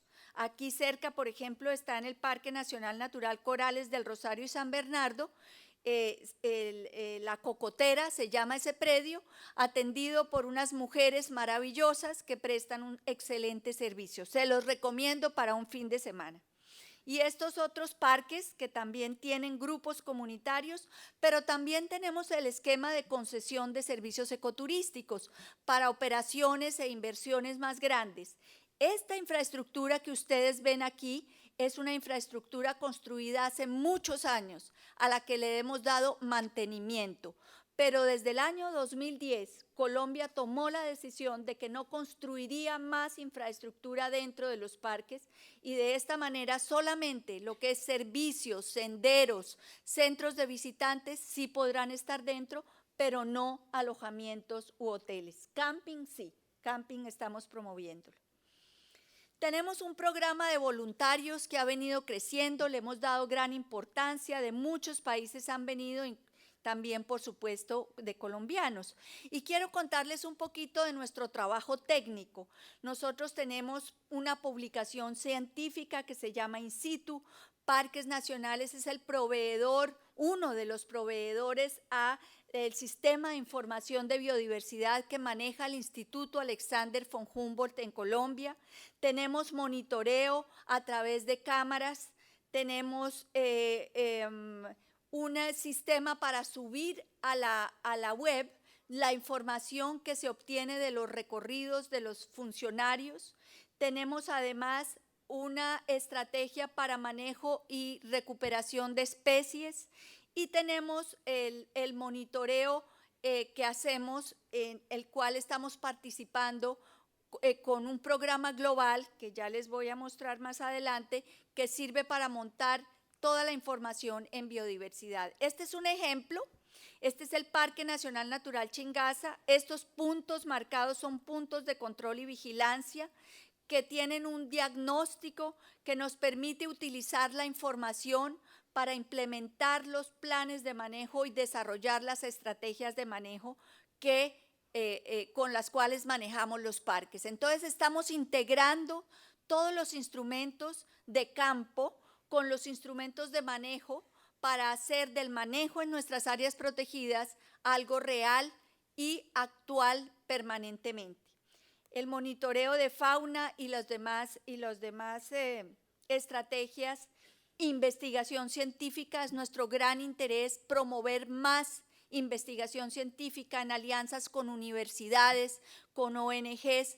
Nuestros parques son escenarios ideales para desarrollar investigación científica. Y tenemos un monitoreo remoto de coberturas vegetales para poder hacer una medición. Por ejemplo, este es el Parque Tatamá, que nos permite ver que a través de los años la figura del parque ha permitido recuperar la cobertura de bosques y de esa manera garantizar su conservación efectiva.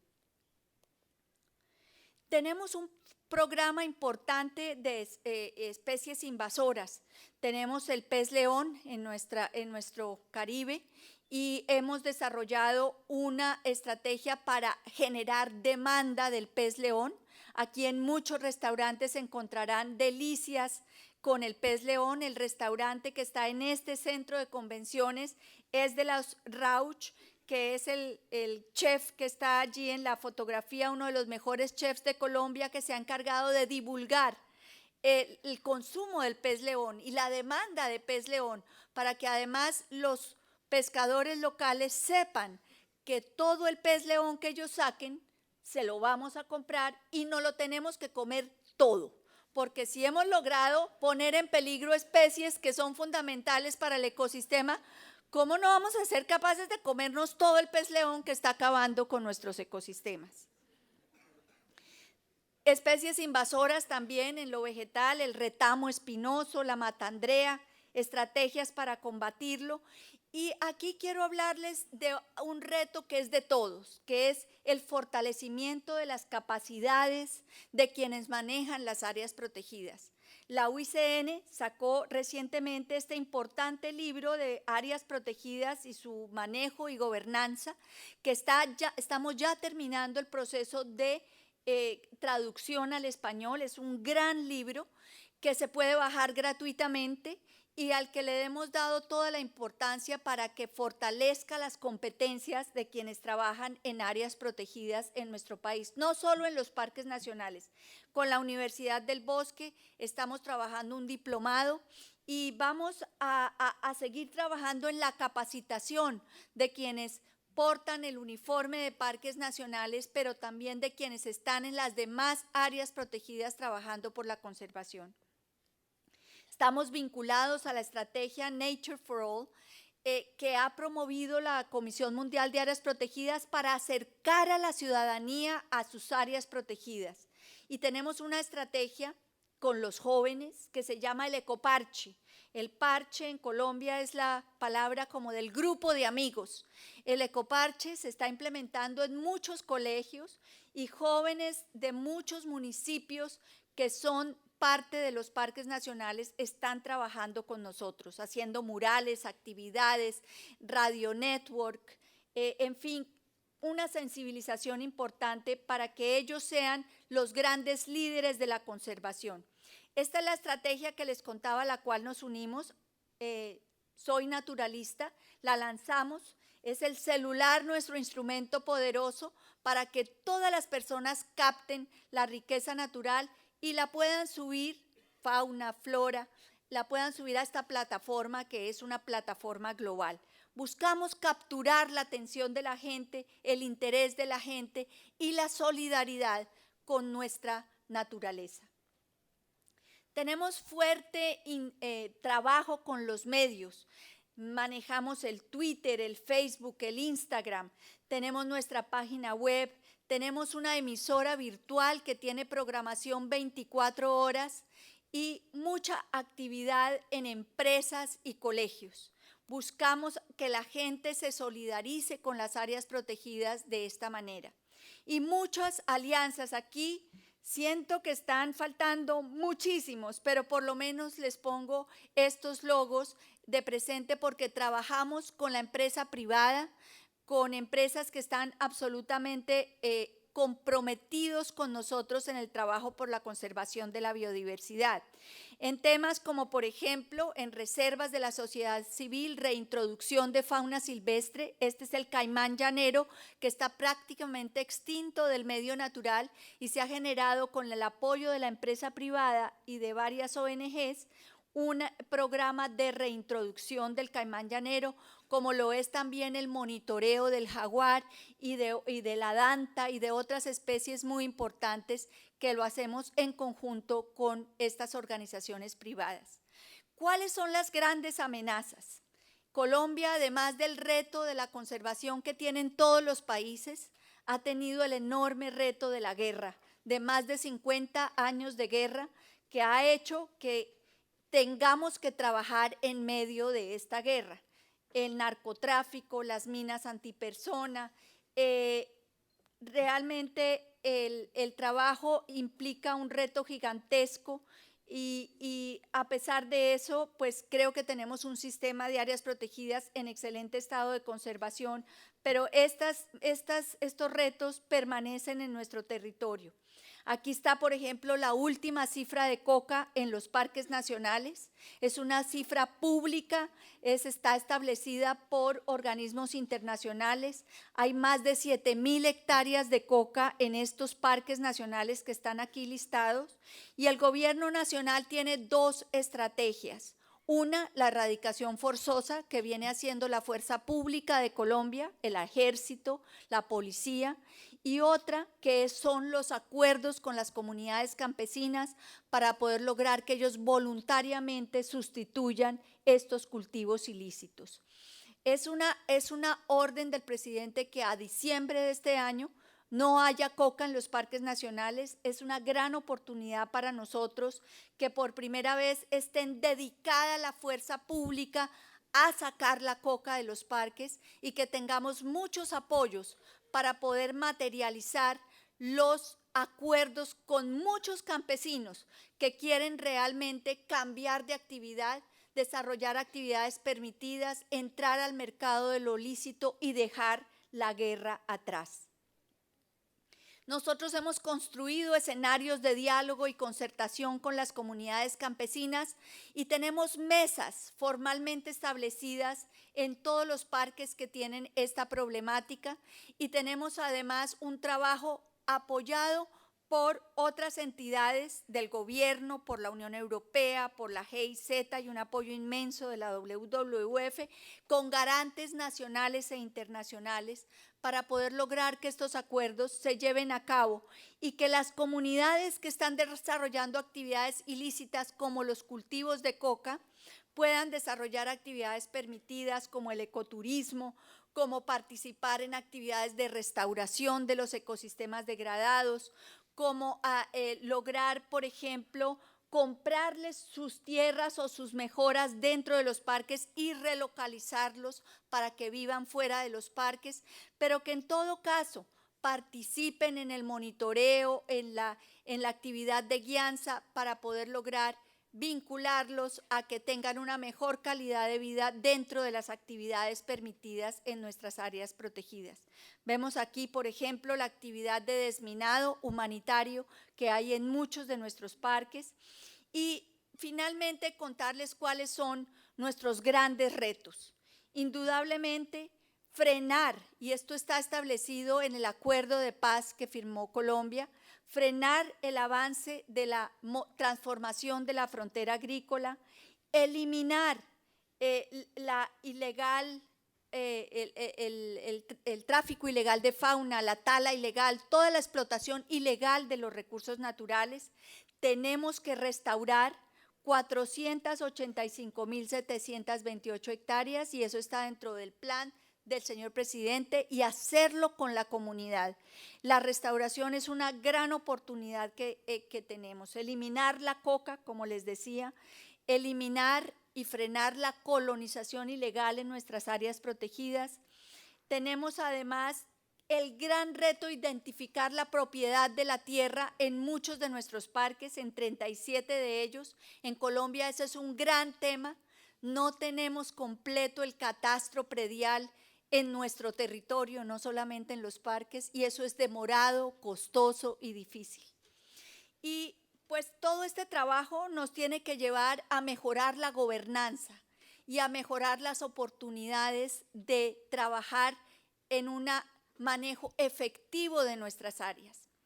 Quiero por último contarles una iniciativa que tenemos para fortalecer financieramente las áreas protegidas en Colombia. Se llama Herencia Colombia y es una iniciativa que se parece al ARPA de Brasil, que solamente es un instrumento financiero para las áreas amazónicas. En nuestro país lo será para todo el país y que busca, con la alianza de muchas organizaciones que quieren apoyarnos, dar instrumentos financieros de largo plazo para poder financiar la declaratoria de las nuevas áreas, su manejo efectivo y el manejo efectivo de las áreas ya existentes. Es decir, tendremos una bolsa de recursos económicos de mediano y largo plazo para invertir en el mejoramiento de la efectividad del manejo de nuestras áreas protegidas y seguir declarando lo que nos falta. Colombia tiene una firme voluntad de seguir completando su sistema nacional de áreas protegidas, porque es tal la riqueza natural que hay en este país, que es de responsabilidad del gobierno nacional y por fortuna así lo ha demostrado los diferentes gobernantes, la constitución de nuestro país, que la llamamos Constitución Verde, porque tiene tantas normas tan importantes para protección del ambiente que nos da los instrumentos para trabajar por ellos. De tal manera que Herencia Colombia, si logramos consolidarla y estamos en el proceso de su estructuración, nos dará una herramienta financiera adicional al esfuerzo financiero que hace el país, que además en estas épocas de dificultades económicas implican un recorte económico a todas las entidades del Estado, incluido el sector ambiental, y a parques nacionales nos afectará a partir del año entrante, pero otros instrumentos financieros y otras estrategias que tenemos que seguir impulsando nos van a permitir seguir trabajando. Es decir, nunca tendremos la disculpa de que no tenemos suficientes recursos. Esto nos estimula a continuar, a ser más creativos, a pedir más ayudas, a convocar más a la gente y a que la gente sienta que es por su calidad de vida, por la prosperidad de su país, que las áreas protegidas en Colombia deben estar bien conservadas. Muchas gracias por su atención.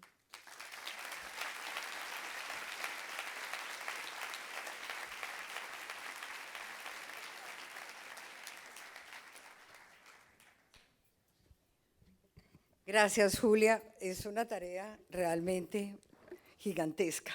Gracias a nombre de Colombia, gracias a nombre de la humanidad. Tenemos espacio para 3 o 4 preguntas. Las recogemos las 4 y le damos la palabra a Julia para que las conteste. ¿Alguien se anima?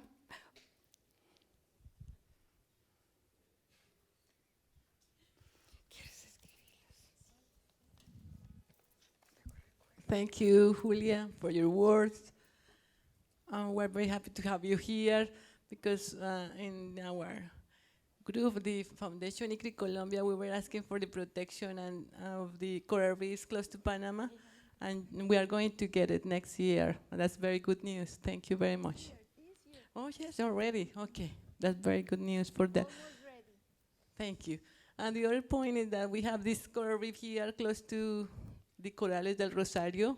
Have you heard about Varadero? And then we want that to be included, hopefully, in the protected area. How can you see that possible in the near future to include this more resilient coral reef that we have close to the Corales del Rosario National Park? ¿Contesto de una vez?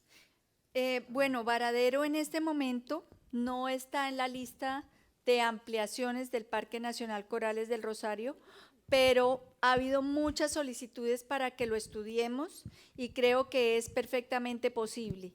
Está dentro del área marina protegida que maneja el Ministerio de Ambiente de Colombia, pero podemos trabajar la ampliación del Parque Nacional sobre esta área, ¿cierto?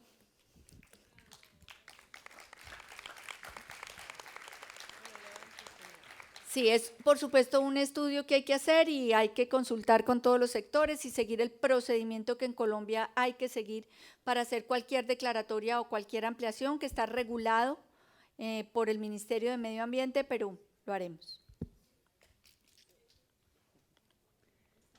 Hola, Julia, aquí.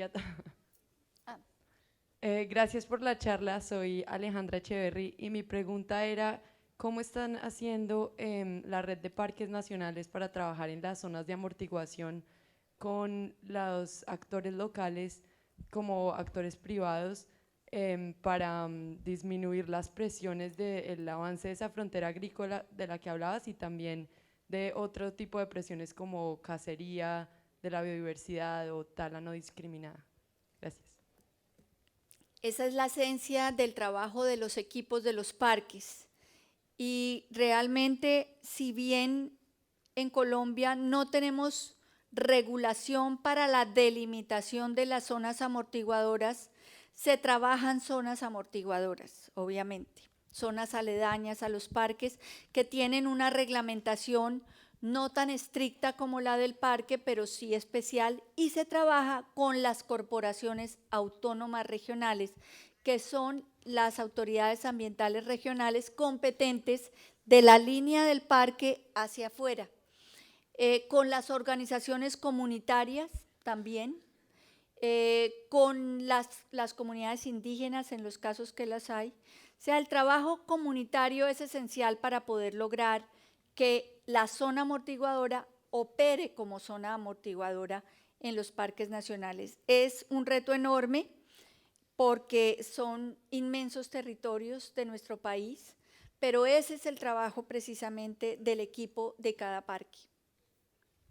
Recibimos mucho apoyo de organizaciones no gubernamentales en muchos parques, por fortuna tenemos muchos aliados para ese trabajo, y como buscamos trabajar en conectividad y en complementariedad con otras categorías de áreas protegidas, pues el trabajo en las zonas amortiguadoras se vuelve eso precisamente, una unión de esfuerzos para poder proteger el parque que se vuelve el corazón. Hemos desarrollado con varios proyectos de cooperación, y Elsa Matilde ha estado presente en la formulación de algunos de ellos, lo que hemos llamado mosaicos de conservación, en donde en el corazón hay un parque nacional y alrededor hay otras figuras de conservación que nos permite uso del suelo, aprovechamiento de los recursos, actividades que se desarrollen para el bienestar de la gente, pero que se permita conservar el corazón que es el Parque Nacional.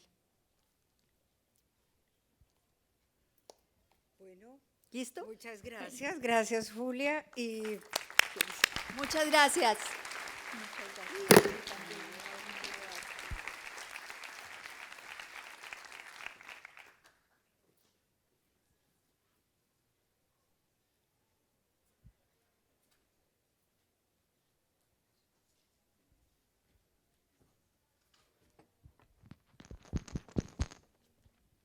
All right.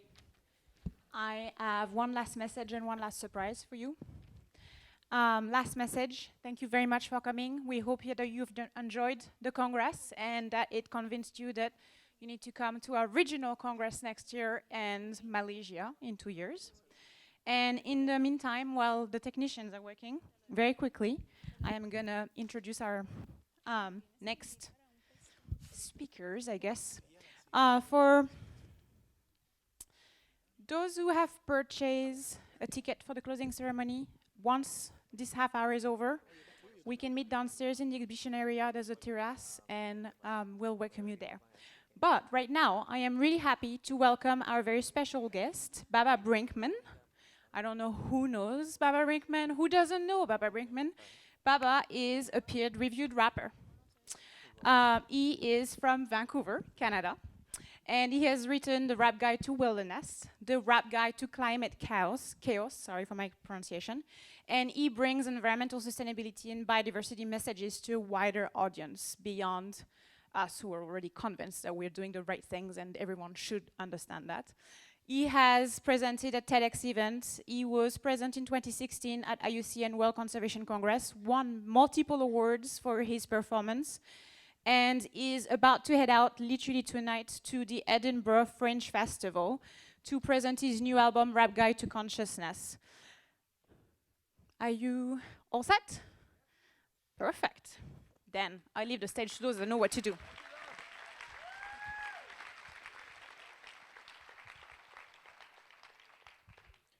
So I have some of my conservation-themed hip-hop songs to play for you in a moment. But first, they asked me to compose something original here, and it was tricky because the sessions were all concurrent, so whatever I write about, the rest of you won't know what I'm talking about. But I did sit in on some sessions and write lyrics about what was happening, so now I can be the raconteur, the reporter of what happened. Put your hand up if you were in the storytelling session, storytelling strategies. Okay, so those are the people that you should pay attention to. When they laugh, try to laugh with them, because the stuff's a lot of in-jokes. But here's the brand new rap that was written in the last couple hours. Once upon a time, a bunch of conservation scientists in South America decided to embrace a vibrant new experiment. Could they use storytelling and the magic of narrative to inspire people to protect nature and take care of it? Could they embrace art without a scientific compromise? How long could they spend in a room breathing pure carbon dioxide? Remember, a human is an organism first. Just ask Alex McInturf. See, it's a real person. Listening works. Alex went on for a long time with seemingly infinite words to make the point that we really need to be better listeners. Well, I was listening. Make noise if you were there. Sprinkles. And I wrote a rap about it just to show that I care. And now I'm here to communicate for you the info. And if you weren't there, get ready for some baffling in-jokes. I'll try to reference Julia Miranda Landano's talk as well. I highly rated it, especially the second half after I went to the lobby to get a translator kit. When conservation happens in Colombia, it's etched in stone. Wilderness here, they protect it, and when it's protected, they left it alone. And they did more with the lower budget and with limited spending, similar to how Donald Trump won the election.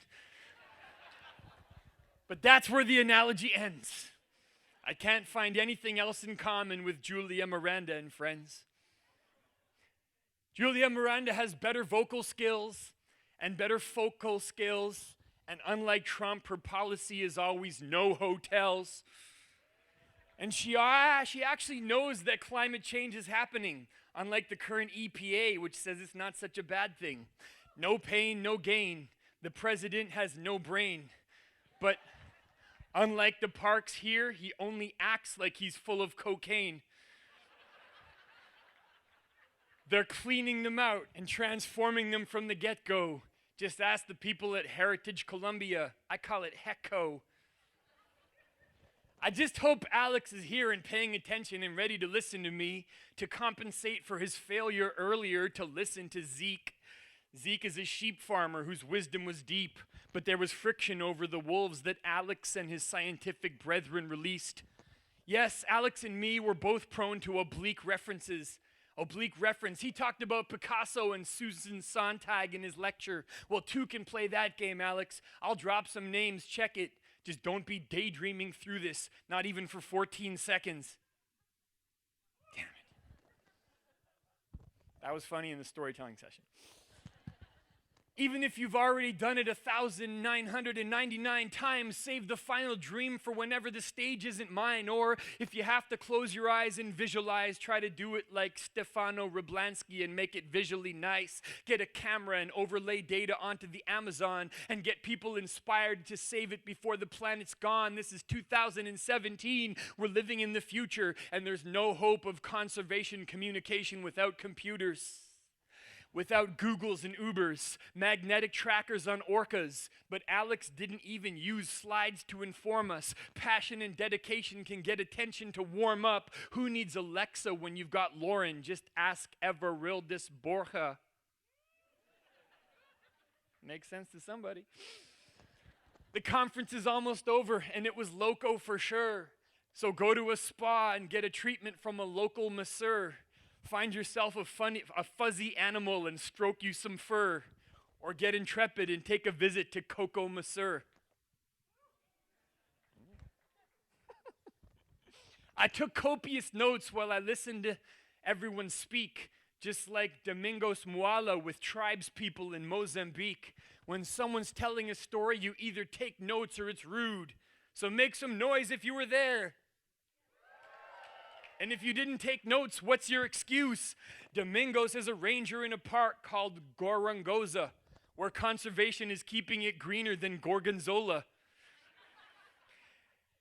Every family has a totem that's protected and chosen, just like Carlos Rodriguez, indigenous peoples in Malocas. Magic realist conservation like Gabriel Garcia Marquez shared stories and indigenous mythologies that light up the darkness. We learned about traditional practices of planting and harvest and the possibly problematic rigid gender segregation of plants in their gardens. I thought it was hella dope.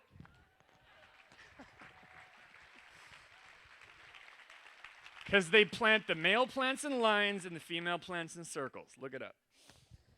I thought it was hella dope, but not as dope as spending a decade with the wolves in Yellowstone. Rest in peace to the white lady. Poaching is quite crazy, but it seems to follow after local people displacing. In the 50s, Gorongosa was only open to white ladies, but the most inspiring stories are the stories of integration. Integration, you know, like the opposite of the sense that you think I'm making. The sheer audacity. I imagine Kira Cassidy would not be happy connecting the lady with the colonial past of Mozambique. I wasn't trying to make anyone unhappy, just keeping the different parts of my story interacting. Kira's message, though, it was inspirational. Whether you study ants or slugs or invertebrates, give your passion a chance. Although it's easy for her to say, because at a glance, there's nothing cuter than a wolf when it smiles and pants. So communicate your passion and put it into action. Some people even do that with conservation rapping. Just keep doing what you do and keep making it happen. And I'm confident that after this, the impact is going to be massive. Thank you. All right. Hopefully some of that made sense to some of you. I want to share some songs with you now. I put out a record a year ago called The Rap Guide to Climate Chaos, and I've noticed a climate theme at this conference, so I'd like to share with you a song about the challenge of climate change mitigation. Here we go. So I just want to look at my own impact and my own work that I do. Forgive me for producing some emission and pollution, but this rhythm and the music is my living. When I do it, I get paid. You know, it's been a decade since I've had a day job, and I did it my way. Like Frank Sinatra, I'm just kicking up a racket. I could be at a university teaching classes, but this is more fun than teaching. Look at the people I'm reaching. Been around the world. I fly to Europe for the weekend, do a gig in California before I fly to New Zealand. Encyclopedic Rolling Stone, pinch me, I'm dreaming. And you can check my status. Got a U.S. visa, 01, artist of extraordinary achievement. This is all of I've ever wanted, baby, living the life. In the past 5 years, 150 flights, 15 countries, 40 states and provinces. As for carbon emissions, I'm off the charts with it. Fossil fuel is how I got here, both to entertain you and in my career. If you're earning something, then you're burning something. Prosperity is driven by internal combustion. So where my fossil fuel ball is at, if you're burning something, holler back. Where my fossil fuel ball is at, if you're burning something, holler back. What, none of you are gonna holler back in this whole room? Yo, you got some pretty big carbon footprints, I think. Let's be honest, all right? I'll confess first.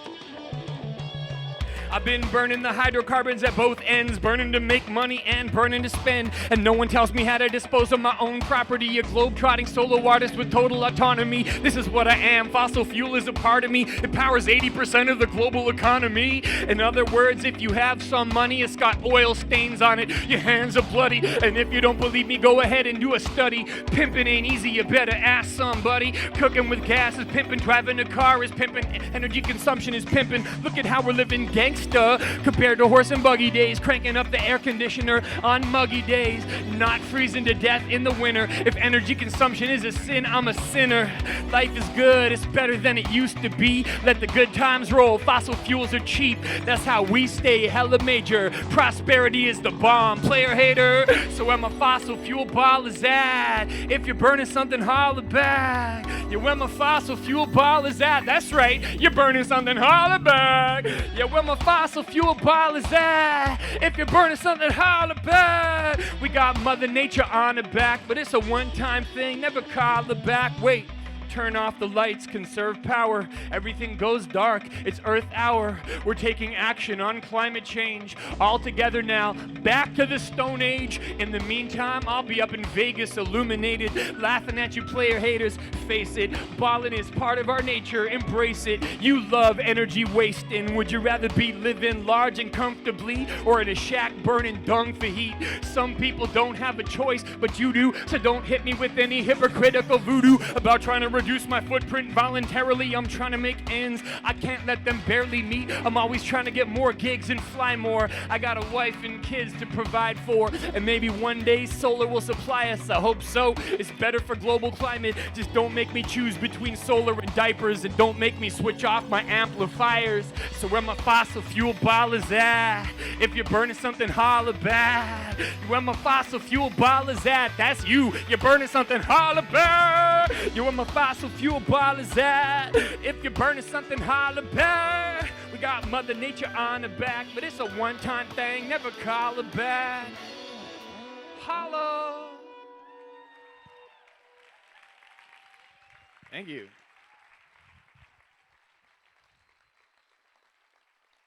That was the point. Now we need a counterpoint. And for this one, let's have the volume just down a little lower on the music.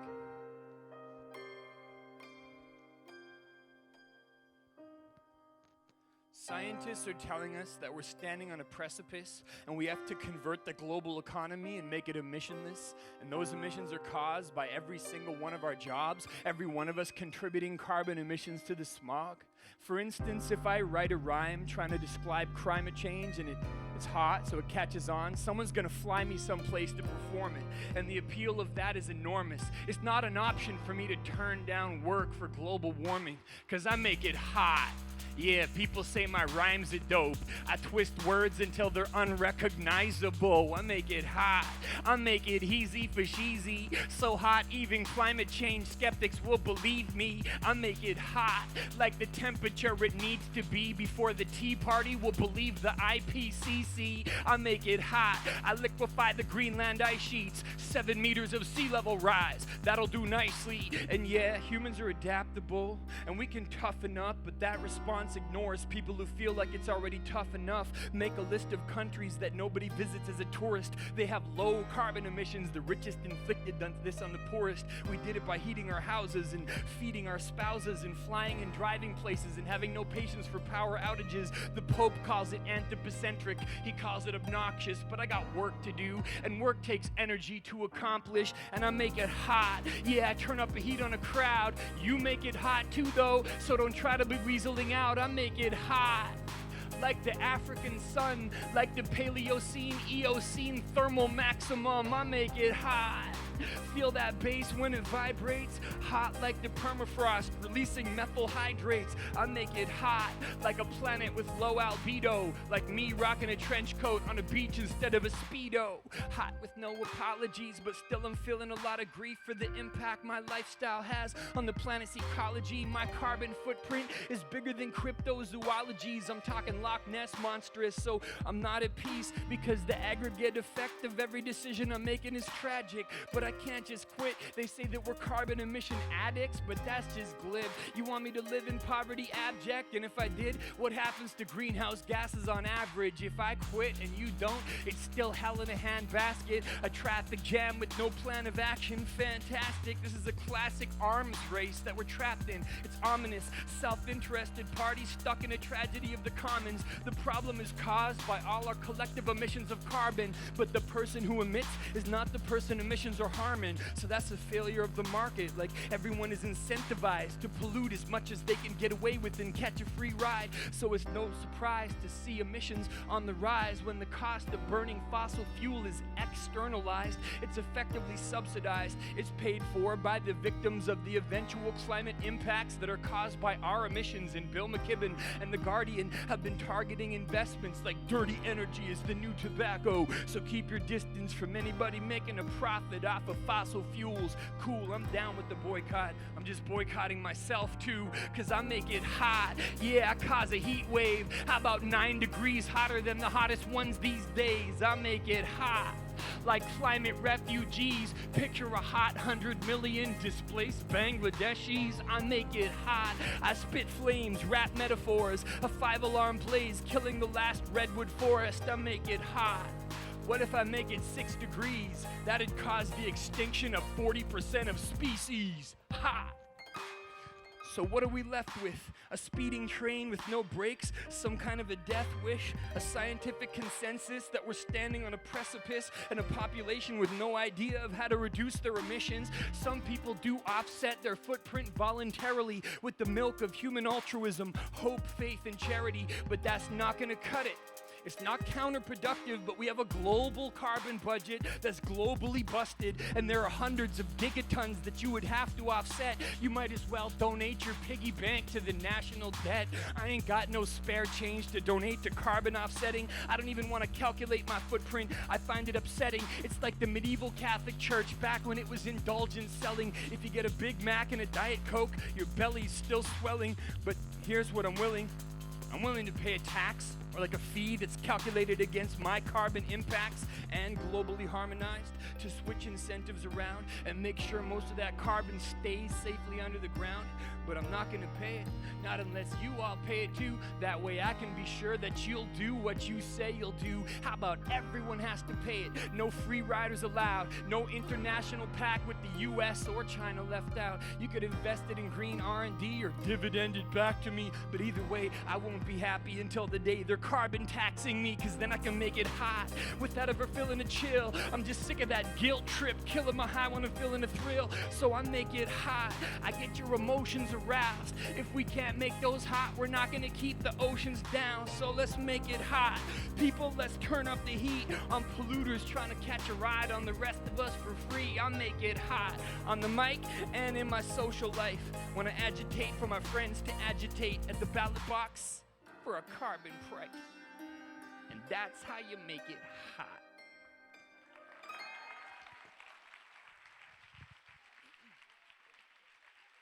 All right. So that was a couple of tracks from the Rap Guide to Climate Chaos, which is a full-length album. It's on iTunes.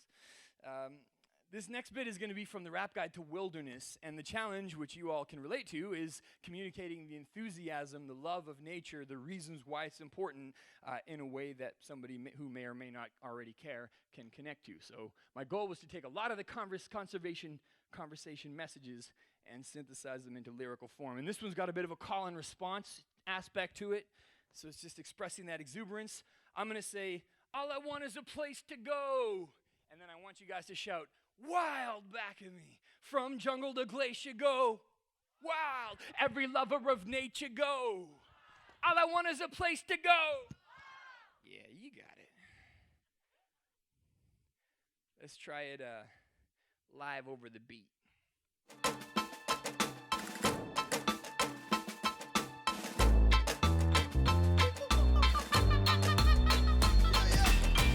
All I want is a place to go. From jungle to glacier go. Every lover of nature go. Don't foul, no loud, smoke clouds, go out, go wild. I wanna make you go. It's somewhat innate to go. So come on, chain and go wild. Don't foul, no loud, smoke clouds, no doubt, go wild. In the shade of a pair of arbutus trees in beautiful BC, I hear the music. It's the breeze and the rustle of leaves is therapeutic. Wilderness is there to take care of us if we care to use it. I'm just a feral human swimming with the barracudas, sucking the juice of life straight from maracuyas. I'm about as buoyant as an air balloon is, flying like a bunch of young spider parachuters. Wild. Except no substitutes, intact instead of crushed under a bunch of boots. Wild. On the banks of an estuary, sunset comes and I call it a sanctuary. Wild. Facing nature's indifference, a part of the food chain, embracing significance. Wild. Just like a predator finds prey, I'm just a primate seeking a wild space. So I find a place to go. From jungle to glacier go. Every lover of nature go wild. No doubt, no loud, smoke clouds, no doubt, go wild. I wanna make you go. It's somewhat innate to go. So come on, chain and go wild. No foul, no loud, smoke clouds, no doubt, go wild. Don't speak, you need to listen to the whispers in the trees with their secret message. It's the original seed of religion. But I don't need religion cause I'm walking with a Jesus lizard on a stream on the depths of the Amazon, or hopping with the wallabies in the outbacks of Oz. Loving the planet I'm on, so I gotta protect it. I see the hippopotamus's aquatic perspective and listen to the dolphin's message. And I know they're close cousins from biology lessons and part of my family tree too. Deep roots eat fruit from the trees like the chimpanzees do. Keep cool. When silverback gorillas be ice grilling me, I'm orang of tranquility. Wilderness lives in me like a wildebeest, and still it's only in the wild that I feel at ease. So I need a place to go. From jungle to glacier go. Every lover of nature go wild. No doubt go wild, my people go wild. Wild. It's somewhat innate to go. So come on, chain and go wild. Don't foul, no loud, smoke clouds, no doubt, go wild. That's my exodus path, back to nature where my ancestors camped. No one's trying to say that development is bad. If it's sustainably and intelligently planned, we can live on this planet and leave the rest of it intact, with space for the rhino and the elephant to have, and space for the wolf cubs to wrestle in packs. How much space? The best estimate is half. 50% of our land mass. Anything less, we best protect it and stand back. And if you want to say, well, why should we care and bother? You mean besides the fact that it provides clean air and water and medicine and places to get exercise? It tells us that we're just another thread in the web of life. Well, I'll just point to the intangible, step into the wild and feel the magnetic pull. So I find a place to go.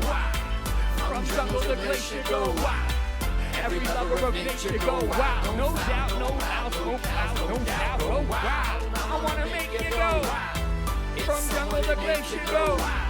So come on, chain and go wild. No doubt, no doubt, smoke clouds, no doubt, go wild. Oh wow. In your plastic conference chairs, I'm saying go wild. Thank you.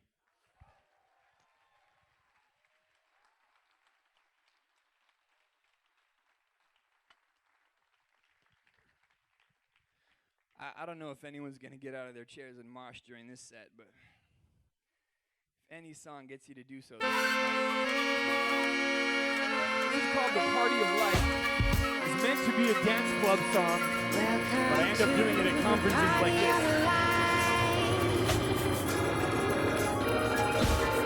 Party's going on this planet several billion years ago, with cells waving the cilia. Hey, here we go, all my RKO bacteria, shake what you got and say ho. It's dope in this underwater volcano, but it's time to make this mother of all things glow. So who was the first at Burning Man in intent? The first Mardi Gras was a hell of an event, but the first party really started an event. It only started once and never started again, but a party ain't a party without a bit of diversity. Every species has its own circuitry, yeah, but life, it couldn't stop it. The asteroid came through and tried to shock it. It kicked in the door like the cops and tried to shut it down, but life kept on rocking. It's the party of life. Wait, don't get up in mine. Just move like a couple of fingers. Yeah. Just be like seaweed in the house. Just back and forth like this. Even if you're backwards and offbeat, we're all on track. Yeah. In the party of life. Yeah. A party ain't a party without a bit of diversity. Every species has its own circuitry adapted from its earthly niche. Yeah, I said niche, not niche, you heard me. A power's got a hell of a lot of niches to fill. From the sands in the desert to the trees in Brazil. Every creature's got a skill that they all fit together in incredibly intricate, interconnected networks. I want to make an announcement. Stop the music. There's a new party guest here called a human. We in the house, yeah, no doubt. We get to say who stays and who's thrown out. Wait, take the mic away from the drunk guy. Said the fun guy, he's worse than one time. The fruit fly and the mosquito started laughing, but the gray whale's face was looking kind of ashen. Oh yeah, gray whale puns, baby. I gotta laugh right there. Now move a bit more, maybe like a wrist this time. A wrist and an arm. See that cilia coming out? That's evolution happening right now. Might even get a flagella by the end of this. Yeah. The party's been bumping and grinding into dirty records for a long time. And we've been here for 30 seconds and already there's an exodus. Wait, I heard a reckless, but we made some long-term disturbing messes. Okay, so here's the situation. Every person on this planet has as much right to a place in the scene here as a moose recitation. We're born, and we give the party energy. We only get to kick it here like maybe a century. And it's tough to know that one day you gotta go. That's why we gotta jam what we can. No, we can't keep it. It's not ours, no, it's borrowed. So party like you gotta be, have better party tomorrow. Party like you gotta improve the party tomorrow. Can you follow? Make some noise if you can follow! Living creature. How about bigger motions now? In the party of life, multicellularity is yeah. Cause it's a party of life. We can't keep it. We can't keep it even. Party of life. You thought it was a conference. Cause it's a party of life. Hip-hop concert. Top to bottom. We can't keep This is it. a party of life. Keep it moving. Party of life. Cause it's a party of life. The message. We gotta keep Part it of everybody's moving. life. Cause it's a party of life. With you silly is going off Party beat, of the wrong life. direction. Oh, it's a party of life. And they said this conference didn't have enough diversity. Party of life. Thank you.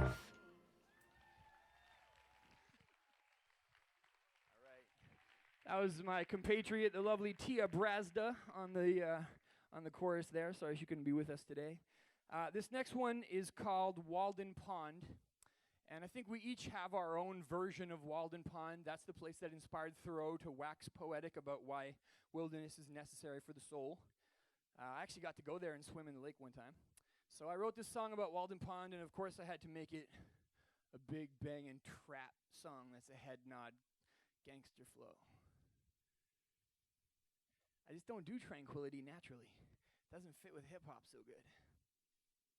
Oh, did I skip it?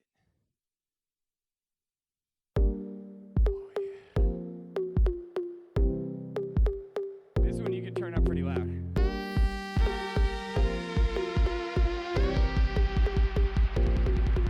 Profiling, you don't even know what style I'm on. I got my own lake to swim in like it's Walden Pond. Plants grow between my toes and it's saving my soul. I got a cabin in the woods like Henry David Thoreau. Plus a fishing pole all alone, but I'm not a misanthrope. I just feel like wilderness is dope. I'm trying to get a dose. I feel better minutes later when I get exposed. I be reading National Geographic for centerfolds. That's a hell of a panorama the camera caught. Damn, that's a shot of Guyana's part of the Amazon. Just let me add it to my future travel catalog. The real Amazon, not the one I order cameras from. Get connected to the wild in the molecular level and spread the message of protection like you texted it. I don't give a heck over frecklers if you're second this. Swagger jack, just stagger back from the precipice. Get your hands up if you feel the buzz, if you feel the rush from the wilderness. Both hands up, you feel it in your gut. It's where we come from, so we're healing it. What?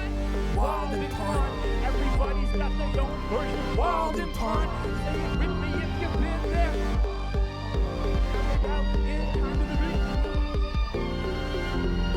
Started in the wild as it fed, watered, and scouted us since I Australopithecus times we've been part of the wilderness has sculpted us prior to agricultural settlements and other relatively insignificant developments. The skeletons of my kin are dead and buried in the wild, not in cemeteries. We've been sedentary for the blink of an eye. Our lifestyles in the present vary, but never forget that we were quadrupeds and hairy. Every DNA bearing organism is a distant cousin. Oh yeah, we've got a common ancestor with every single one of them, but what's gonna become of them? We humans are opportunists, and our definition of omnivorous is new and all-inclusive, and solutions are elusive. The damage is irreversible. We're the most versatile species ever that the earth has known.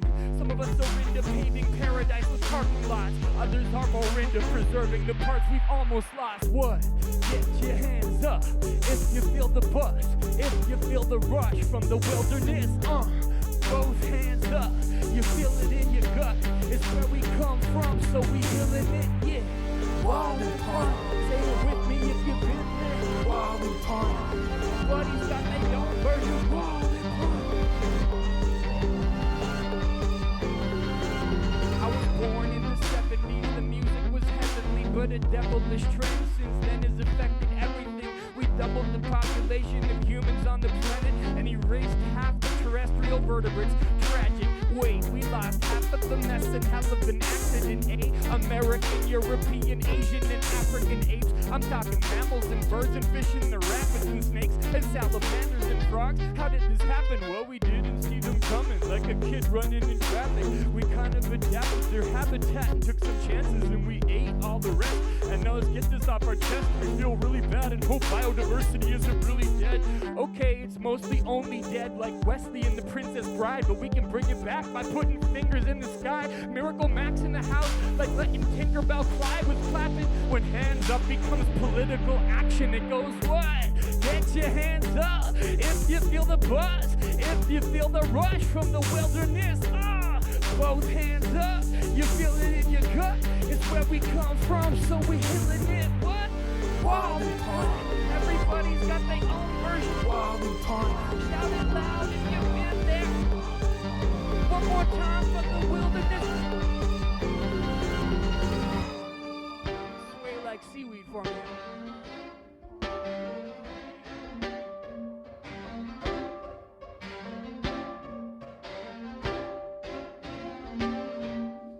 Thank you.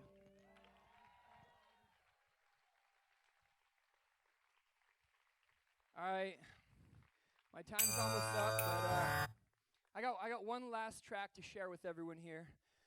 This whole trying to do science via hip hop thing was an odd mutation in my life. My background is actually that I have a comparative literature degree, and I did my master's in Chaucer's Canterbury Tales.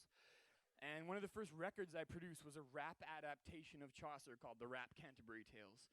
And I was performing that around England, and I had this biologist who happened to see the show, and he was organizing the 200th Darwin bicentennial in England at the University of Birmingham. And he reached out to me, he said, "Could you do for Darwin what you did for Chaucer?" So that was his exact words, and I was so happy that he said for Darwin and for Chaucer instead of to Darwin and to Chaucer. That I took the job. So, the challenge was to synthesize evolutionary biology into rap songs while keeping it accurate, while not distorting it or turning into something that a scientist wouldn't recognize. And the scientist Mark Palin, who organized this, he made certain that wouldn't happen because he said, "You can only perform at my event if you send me your lyrics in advance to fact check them for accuracy." I was like, that's kind of daunting, but okay, I get it. Science, pseudoscience. I don't want to be pseudoscience. You can check my lyrics. And then when I showed up there after this whole back and forth process, he introduced me to his symposium by saying, "Introducing the first ever rapper in history that's peer reviewed."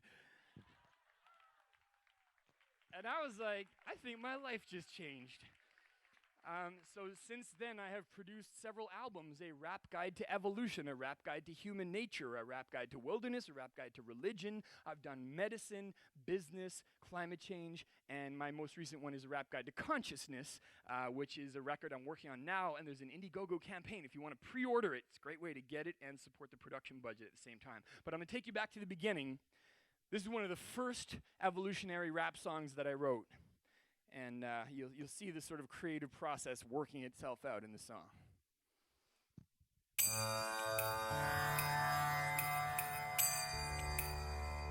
So when I first started writing these evolution rap songs, like a couple years ago, they were really simplistic at first. They started like this. Yo, yo, the origin of species ain't no feces, dog, believe me. Word. That was all I could think of. So I was like, oh damn, this really needs to be rewritten. And sometimes people ask me, well, how does your show get written? Like this, performance, feedback, revision. And how do I generally develop my lyricism? Like this, performance, feedback, revision. And how do human beings ever learn to do anything? Like this, performance, feedback, revision. And evolution is really just kind of an algorithm that goes like this, performance, feedback, revision. So the genetic code of every living thing, including you, was written like this, performance, feedback, revision. See, the genes are like a text with 100,000 pages, and the revisions occur in the little random changes that come from mutations. And then when they see the light, that's the performance. We call that the phenotype.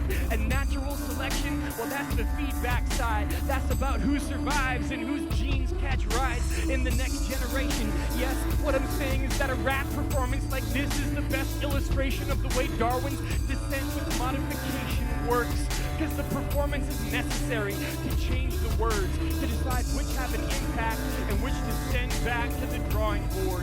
In fact, I just did that when you guys failed to react. Because any line can change, and the mutations occur when I improvise on stage. Because after this, everything I said was off the page before, but now I'm a freestyle, a section. I'll keep it really specific so I can beat your cheater detection. Yes, indeed, I flew here from New York and not from Canada. I'm glad to know like 50 people are taping on phone cameras. That's great, it's happening. See, this here is my jam. And I know something about you. You're a huge Princess Bride fan. Yeah, that's right. Wesley was kinda hot, and that's a rhyme that I'm always gonna drop when rhymes I rock, can't you see? Yeah, I'ma have to do this. I picked up a few girls with Buttercup, as you wish. See what I'm saying? Those memes are deep in my brain, and now my wife is a neuroscientist, so she can help with my migraines. And see what I'm saying? Strange things can happen. She was a big fan of my peacock and scientific rapping, and that's how I ended up in the place where I am. Like I said, this is my jam, holding a mic in my hand. Yeah, indeed, I'm a lyrical painter. I gotta say peace to everyone up in Cartagena. Yeah, sometimes I spit nothing and it's just dumb stuff, but other times I can maybe uplift lyrics in Colombia. Yeah, I just got some dope stuff to throw off the top of my brain. I connected here through Bogota. See what I'm saying? Oh, it's not easy. I kick a rhyme that's tailor-made for the ICCCB. Oh wait, I added an extra C, but that's okay, because it's for me, repping for Canada, eh? Yeah, I'm just coming up in here and infiltrating. These are the basics indeed. You wanna just take a medical license, whatever, even if I make a little mistake over the rhythm, that's how I introduce randomness into the system. See, it's a mutation. Hopefully you people can follow me. What I was trying to say is memetics is kind of like epidemiology, and after the end of this, you're gonna have some earworms. You're like, oh my god, I can't get it out of my head once I hear reverse, because it's a concept. It's a reportable system. It goes like this: performance, feedback, revision, and everyone here can use the concept to learn how to do anything. It's real simple. It goes like this: performance, feedback, revision. And you notice how I can fix it in real time with the rhythm. So say it with me. Performance, feedback, revision. That's evolution. Performance, feedback, revision. Say it one more time. Performance, feedback, revision. You got it. Thank you, guys.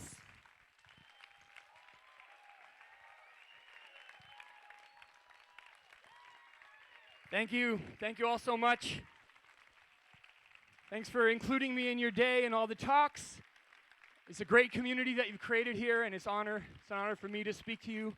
And, just keep spreading the good word. I'm behind this 100%, and I can't wait to see what you do next in 2 years in Kuala Lumpur. Have a great night, everyone. Thank you. Bye.